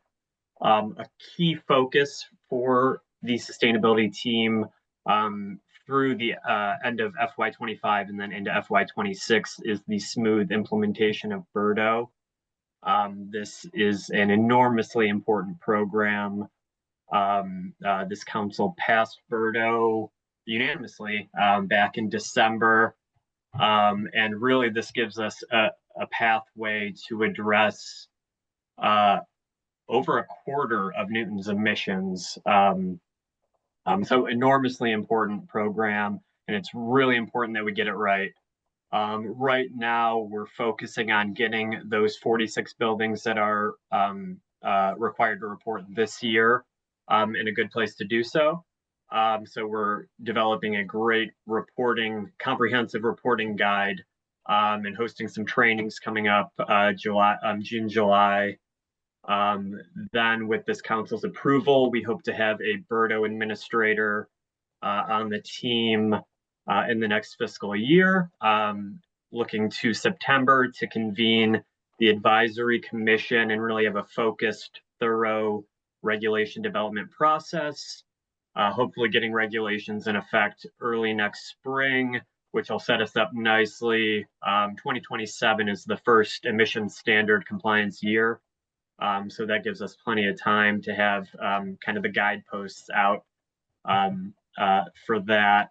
And then late FY26, we'll be looking ahead to really support those property owners who are required to make those emissions reductions. So we want to have a full resource hub on the city website that provides both, guidance on how to make those building upgrades, and then also the resources, incentives available to help make it a little bit easier on wallets. And then we also want to provide direct assistance to property owners. That's workshops, direct kind of interfacing with them to help this all work. Synapse is our consultant on this. They've been helping us out for a few years, and that's worked really well. They have a tremendous amount of experience in this space, and so we've benefited all along the way, and we'll continue to do so by having them on board as we work through regulations. So I'm going to end it there. Happy to answer any questions as we move along, but I'll kick it over to our climate action coordinator, Caroline Weiss, to talk climate action plan. Great, thanks, Sam. Hi, everyone. Really nice to virtually meet you tonight. So one of our team's major tasks this year is updating the climate action plan, as the current document is set to expire in 2025. Our vision for the updated plan is a more concise, usable document that incorporates resiliency, including relevant action items from the 2018 Climate Change Vulnerability Assessment. In this updated plan, we will provide an assessment of our progress, identify ongoing priorities and goals, and add new goals relevant to the next few years of climate action in Newton. For example, the new plan will include BERDO, the fossil fuel-free ordinance, and the next phases of municipal solar projects. Importantly, we're working to engage city departments and the broader community from the start of the planning process to ensure effective coordination and buy-in on climate goals. Next slide, please. Our update process began by having conversations about the climate action plan with leadership of nearly all city departments to learn what they're already doing and would like to plan for regarding climate. In addition, our team recently undertook a lengthy analysis of the Climate Action Plan 1.0 to analyze our progress and begin revising our goals where needed. I have had and will continue to have regular engagement with community members, the Energy Commission, and of course, you all in the City Council. Our next step is to take what we've learned so far and begin drafting the plan in collaboration with a consultant. We also aim to create a publicly available, regularly updated dashboard showing Newton's progress on climate action data. And finally, as we work to continue our efforts on the climate action plan, we will have regular check-ins and incorporate feedback from relevant departments and community members. We plan to complete the CAP process by the end of the year. And with that on the climate action plan, happy to answer any questions down the road. I will kick it over to Ann Berwick, Co-Director of Sustainability. Thanks, Caroline. Can everybody hear me? Yep. Yeah. Okay, good. Just before going quickly through the next few slides, I just want to say how wonderful it is really to work with our new sustainability team with Sam, and also want to really welcome Caroline. I think Josh described her as a rock star, and I'll second that. So we're really, really fortunate. The city is fortunate to have this team, I think. I also want to say one other initial thing, which is it really is a privilege at this point in history to work for local government on these issues, and particularly a privilege to work on a city that has been as supportive of these efforts as Newton has. And so specifically, thank you to you all. Okay, let me go quickly through the slides. So our team is working on supporting the entire community in reducing emissions and using cleaner energy. And the For Our Future program, as you know, I think focuses on four things: insulation, transportation, solar panel installation, and electrification.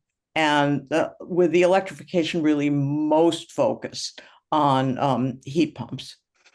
The Energy Coach program, we were I believe, the first municipality in the state to have an Energy Coach program. Several municipalities have now followed our lead, and the Energy Coach program has now conducted 736 consultations. I have to say, for myself personally, I don't do that many energy coaching sessions. When I do, it's to help people try to figure out why their energy bills are as high as they are. And it's really gratifying to try to help individuals lower their costs and understand what they're dealing with. Next slide, please. Newton Power Choice, I think you're mostly familiar with. We are at a default of renewables of 95%, now the second highest, second only to Arlington in the state. For many years, we had the highest percentage, the default percentage of renewables. 76% of Newton residential customers participate. It's not, don't understand that to mean that 24% have opted out. It's because a fairly substantial number of Newton residents, as you may know, are on competitive supply as opposed to basic service, Eversource basic service, and therefore they never get notice of Newton Power Choice, and we don't have any visibility into who those people are.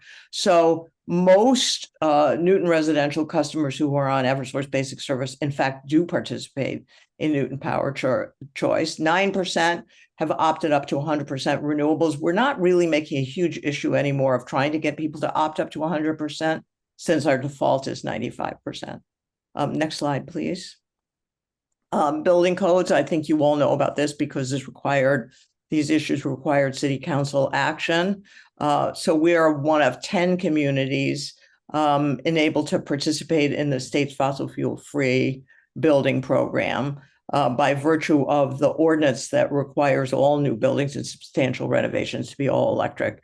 And the city council, I think, should be proud of having adopted the opt-in specialized code, which is the state's most progressive building code. Next slide, please. We are in deep collaboration with others in the community, including, of course, the Newton Citizens Commission on Energy, which lends valuable support to our efforts. We're also in close collaboration with numerous environmental organizations, including, of course, Green Newton, Mothers Out Front, 350.org. We have a, I think, unique in the Commonwealth microgrant program, which involves a partnership with the Village Bank to give out small grants to reduce greenhouse gases. We've given out 10 grants since the start of the program, and the city contributes $2,500 a year, as does the Village Bank, to that program. And we're working with all the other city departments as well on sustainability. Next slide, please. So I am channeling Juanita Trabert here, who you all know well. And I will just summarize her slide by saying we're making every effort to the city is making every effort to have curbside collection be efficient and to minimize what goes into the regular trash stream by virtue of focus on recycling and focus on getting food waste out of the trash. Next slide, please. And here I'm channeling our partner in all our partners who work on transportation issues, and specifically information from Jen Martin on what's on this slide. So we're really proud of the fact that there's an all-electric municipal sedan fleet, many EV chargers in the city available to the public. And I'll just call out this one statistic on this slide: 14,000 plus Newton trips on Blue Bikes in 2024. Next slide. And I think that's it for me. And so I just want to again say thank you to the City Council for your so welcome and so important commitment to the issues we work on relative to sustainability.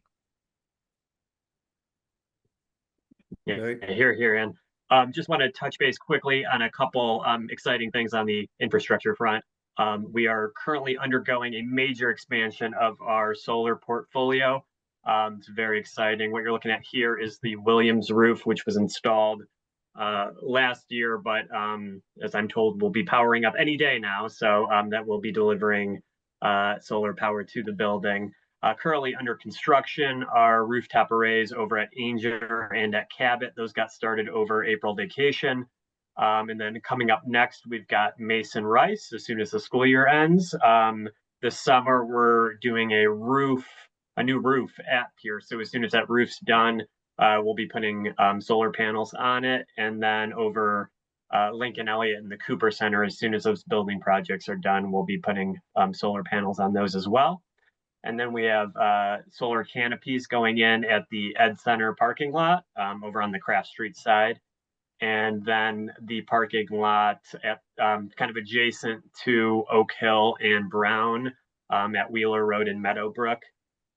All told, this will be another 1.7 million kilowatt hours of electricity being generated annually. So that's going to bring us up to generating about 40% of our total city electricity use through these solar panels. So huge number there.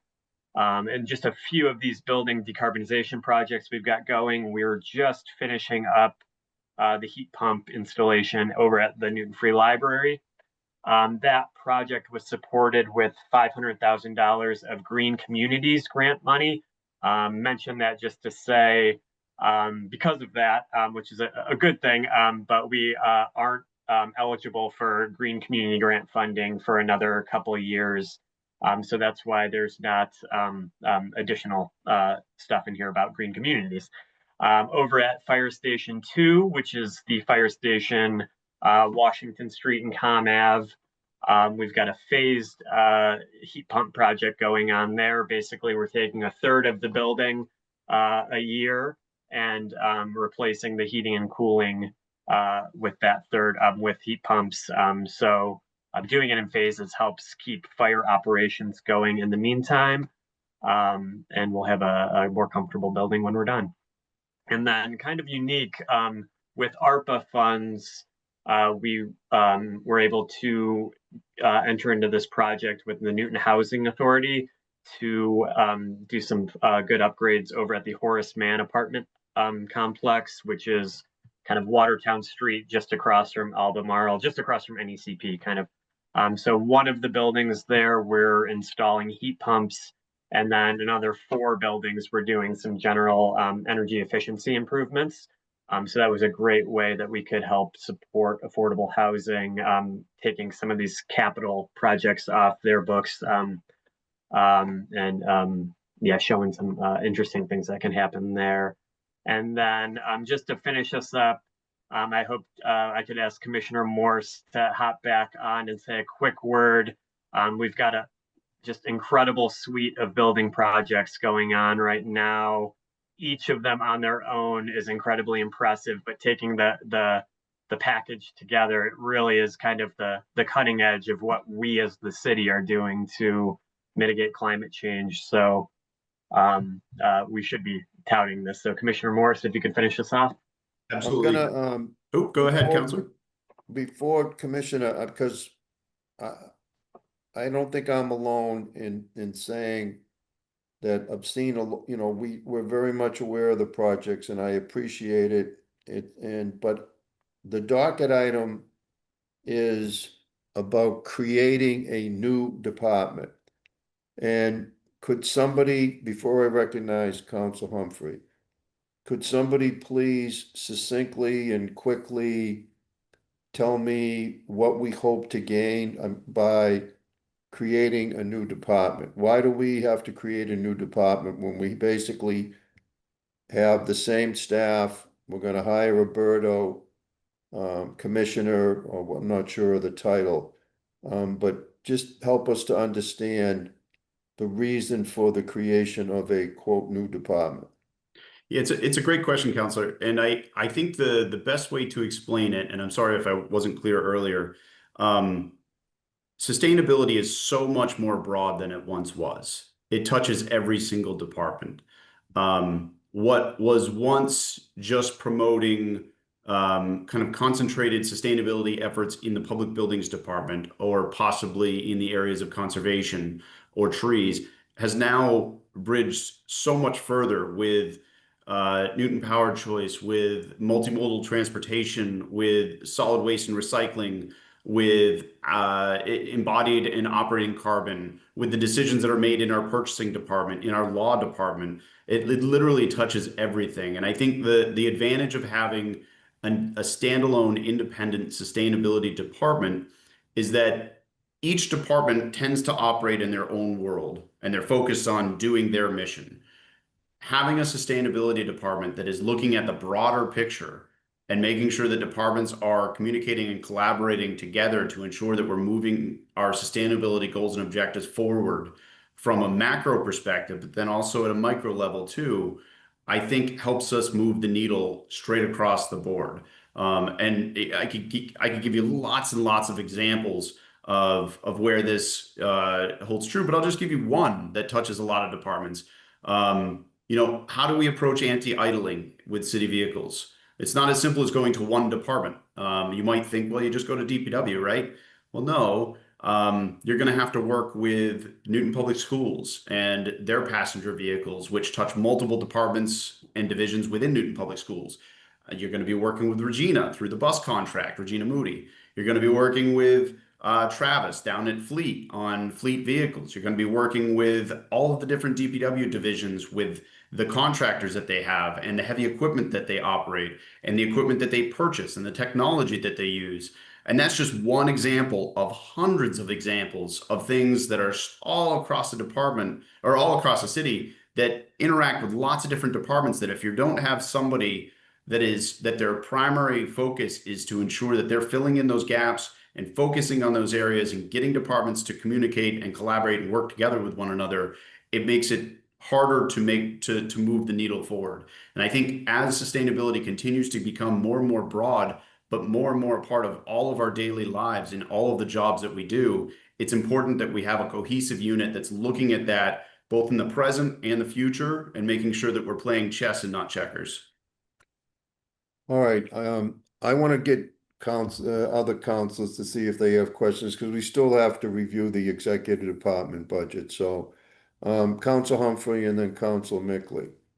Thank you, Mr. Chair. I think some of my questions are along the same general area of what we were just talking about a moment ago. You know, I think overall, a lot of the arguments that were just made for why this is important resonate with me. I think it's important to break it out as a key department and be able to work with these other departments. So I think that's good. But I had a few process questions about this item, creating the department. So one pretty straightforward one. Why is this going to be under the oversight jurisdiction of finance as opposed to zoning and planning or programs and services? I'll actually jump in if I may, Mr. Chair. That has not been decided at all yet, Councillor Humphrey, because sustainability has always been part of the executive office. It was left here for this evening and this year. Okay. But I would imagine that next year the council president will determine wherever it is that sustainability is going to go. Okay. Could you tell me about the discussions that the administration had with council leadership about creating this department before the budget was assembled and the item was docketed to create it? Jonathan, I don't know if you're on still, if you have a good answer for that one. In the creation of the budget, The creation of the department. Yeah, creation of the department. I believe the mayor probably would have let the council president know ahead of time where we were going with this. But beyond that, it's no surprise that we're creating this department. It's something that's certainly been considered for the last several years.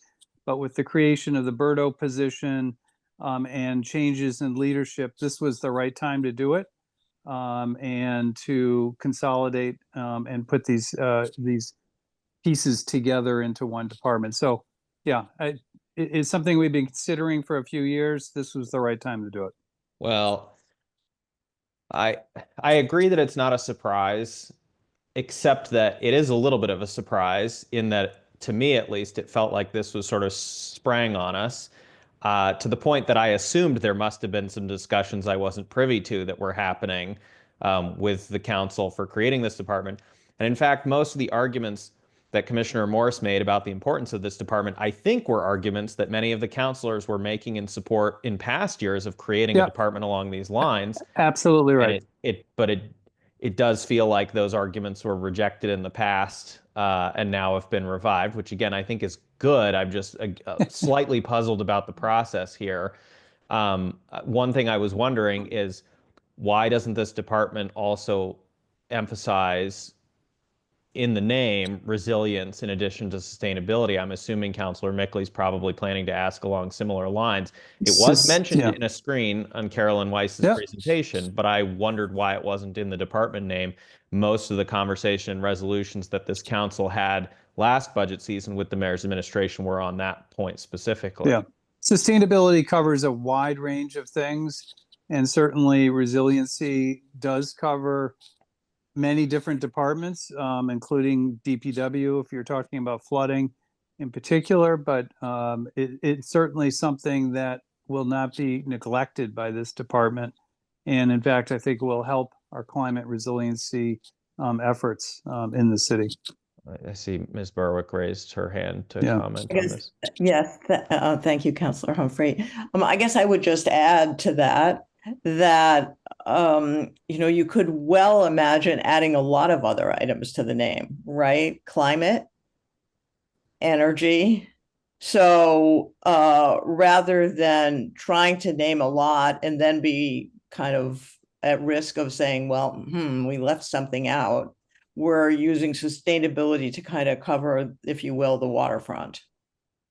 Okay. I mean, again, I assume I know what Councillor Mickley's probably about to ask about, so I won't keep hammering away on that, but there is somewhat of a difference in terms of the adaptation side, to protect us from what we can't really control here.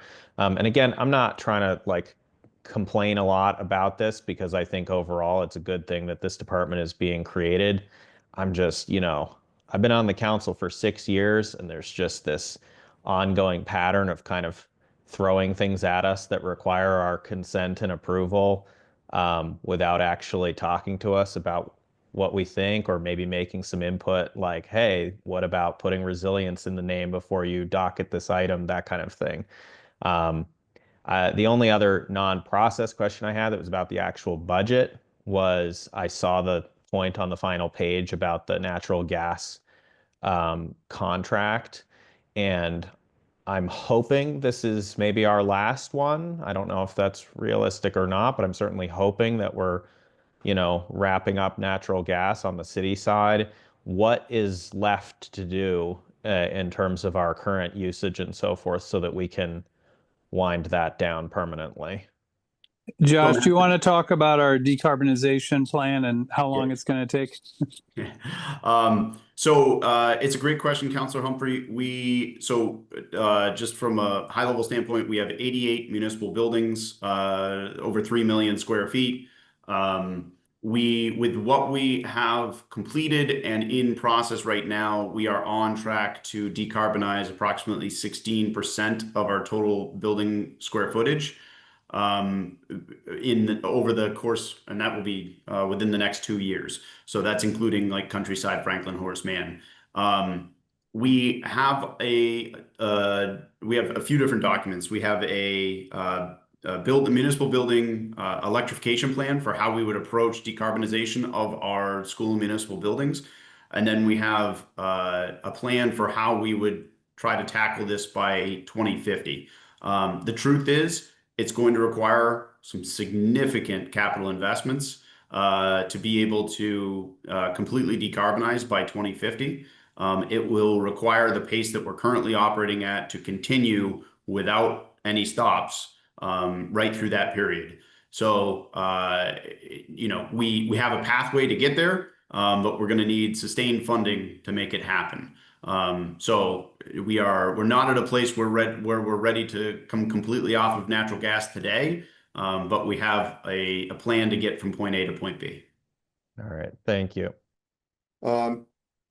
Before I recognize Council Mickley, Council Humphrey, as far as who knew what when, I can assure you that I found out when you found out. Council Mickley. Yep. Thank you, Chair, and thank you, Councilor Humphrey, for accurately forecasting concerns. Just wanted to re-raise. Yeah, it seems like there's a real miss here in not focusing sufficiently on resiliency. When Commissioner Morris was speaking about the importance of high-level cross-department work for sustainability, I feel like you could have had everything you said, but replaced it with resiliency. And throughout the entire presentation, I only heard the word resiliency referenced once during the reference to the work being done on the plan, not during the reference to anyone's individual responsibilities, even a person's full-time role. In this plan, we have 2 directors of sustainability, but not 1 resiliency officer. I think there's a missed opportunity if we are going to be restructuring departments or creating a new department, that there's not sufficient prioritization of resiliency here, and would ask that you reconsider making resiliency a higher priority. To what Director Burke was saying, there's decisions about what to include, what to exclude. I think my particular point is I think resiliency should rise to the level of being included. Thank you. Okay, Council Maliki. Thank you. Yeah, I'd like to agree with the comments Councilor Mickley just made. I had a question about the budget. So there's no people being added now, but in the org chart, there's I assume likelihood of a permanent department head at some point. And right now, I guess we're getting Josh's time for free essentially in this budget, but what is the long-term plan? So I certainly would defer to the executive office on future plans, but I would say at this point our focus is I will operate as the interim department head until the department gets established. It would be up to the current or future administration to determine who the permanent department head should be, and I believe there would be a process that would play itself out with that. I can't predict the future, but with respect to additional FTEs, at this point we're not anticipating a net increase in FTEs other than the Berto position, which quite frankly, as I mentioned before, whether we create the department or not, we need to create that position to move that program forward. So this is not a situation where we're looking to get this approved and then have a permanent department head and then have a net add of an FTE. That is not the intent with this. Okay, thank you. Yep. Okay, Council Bixby, I'm sorry. Thanks. Counselor Maliki asked what I was going to ask about, but so can you explain that a little bit more? So the intention is to create a department, but not have a separate department head going forward? No. I'm just suggesting that I will be the acting department head until the mayor or the next mayor decides to make a permanent department head selection. So that could be a promotion from within. It could be a change in the structure of the department. But ultimately, what I'm saying is that the number of FTE in the department would not be. We're not adding another FTE in the future when a department head is selected. That's not the intent at this time. Okay. All right. Thanks. Thank you. Okay, let me suggest this, can we vote on 103-25, which is the creation of the department, and then we'll get on to the executive budget. Is there a motion on 103-25? So moved. Council Greenberg has moved approval. Any comments? Seeing none, I just gonna Oh, go ahead, Council Malachi. Yeah, I'm gonna abstain because I find it a little odd that we didn't get an answer to the question of, did the mayor inform the president of the city council? All right. I too am going to abstain because I don't know of a department that doesn't end up with a department head, and I'm concerned about creating a new department right now when the current model seems to be working fine. I was expecting there to be, I know, a new head of, Birdo. That was explained to us, but I did not expect that in addition to that, that we would have a whole nother department. And as I say, that just means that eventually you're going to end up with a department head, and I don't see the need. The other thing I wanted to mention is we are just now starting to get the advisory committee working to create all of the regulations, which is really the important part of the actions that have been taken to this point. So we're into May. It took quite a while to get it going. And then later this month, we're going to have a discussion about now getting residential homes involved. And it's like, well, why don't we get this part of it, get the regulations established, get the new Birdo commissioner on board, and see what happens before we already start talking about expanding this to residential units. And I'll talk more about this because I'll be at that meeting at the end of May. But I will ask, while I have you all here, I would ask that you think about this for a minute. I hear people talking about the need for an override here sooner rather than later, and I understand why I'm hearing that a lot. But if you think you're going to create goodwill for for a successful override campaign, and you start talking to people about having to report their energy use, and as we all know with commercial buildings, eventually if you don't get there, it's going to cost you money to get there. Well, that would be the next step residentially. So I don't think that's a particularly good idea. And yet, in a couple of weeks, we're going to start looking at Birdo as it applies to residential homes. And I just don't understand why we feel the need to move so quickly when we don't even have the commercial part of it up and running yet. So I'm going to abstain on this. And those are my reasons why. Jonathan, I'll go ahead and recognize you if you want to speak. Thank you very much, Mr. Chair. Apologies, I did want to just quickly go back to the last item and emphasize the mayor did tell the president of the city council about her intention to create the department.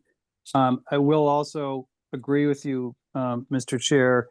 The administration, we are not at all in a position to be moving ahead with residential energy use reporting. Just from a staffing standpoint, a political standpoint, at this point, we need to focus on Birdo and doing Birdo right. And that is really going to be the focus for the next several years. Thank you. I appreciate that. And can you be quick? It's getting late and I still got to do executive, so Yes. go right ahead.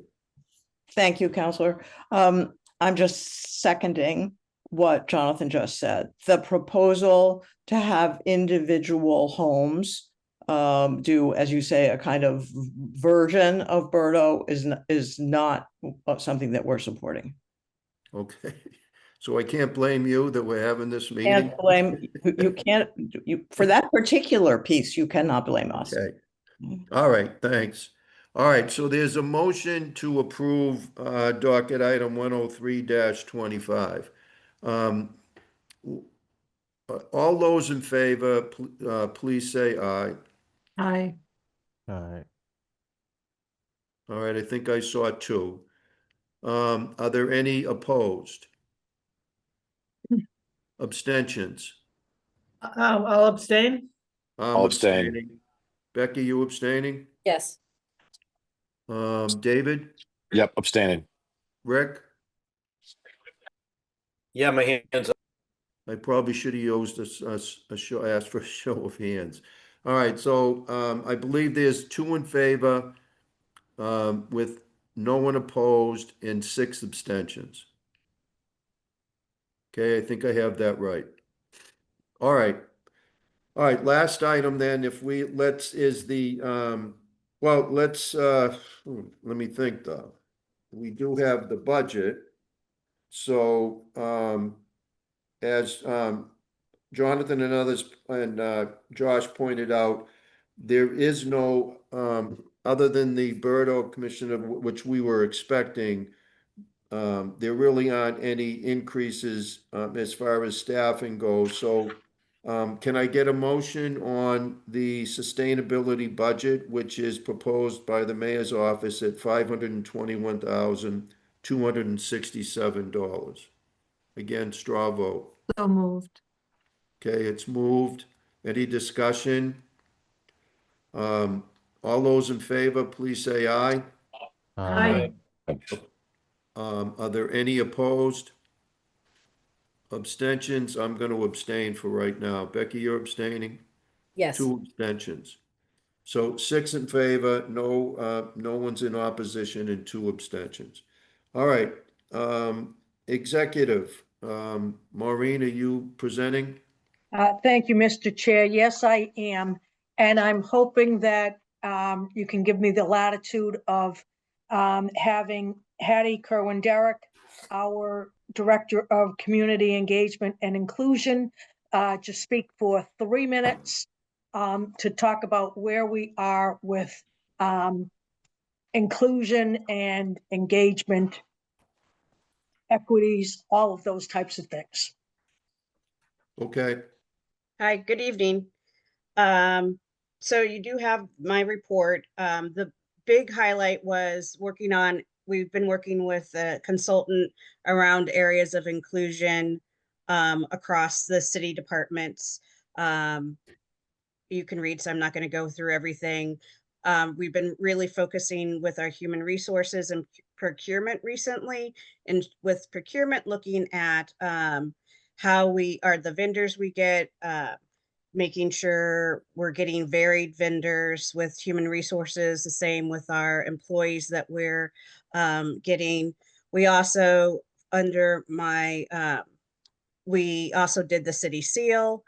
And then I've been working with counselors Oliver and Bixby with Essential Partners. And that's working to create dialogue throughout the community.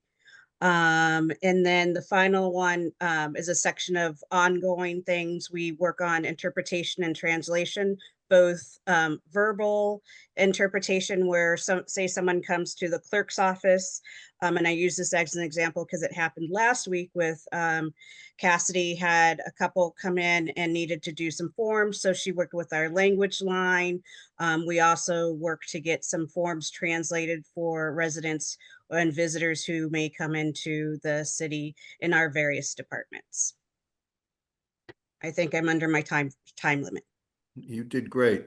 Have you gotten any calls from the Oval Office checking in on you, Hattie, to make sure? Nope. We've stayed under the radar, which is good. And I think we actually had our consultant talk to us a bit about what's happening in the world around us. And we're following all of the rules. We're not excluding anyone. We're ensuring that people are included, which is how some of the executive orders that may be out there are being framed. Okay, thank you. Yep. Becky, did you have your hands up? Did you have a question? Okay, thanks. That's a residual hand, sorry. Okay. Maureen, were you going to talk about FTEs and things like that? Certainly. So you can see from the budget for the executive office is $1,275,912.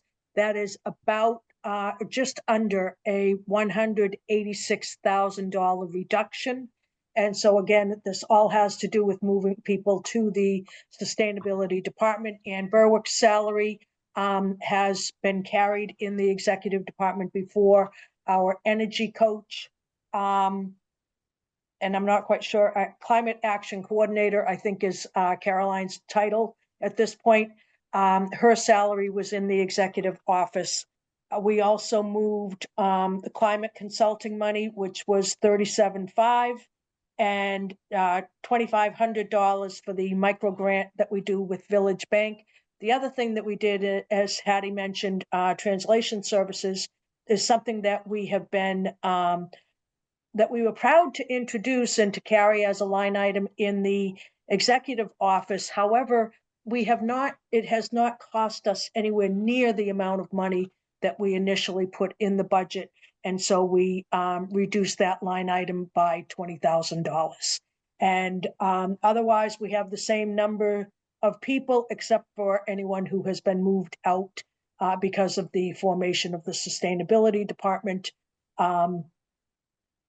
It's, pretty much the same standard budget. Okay. Questions?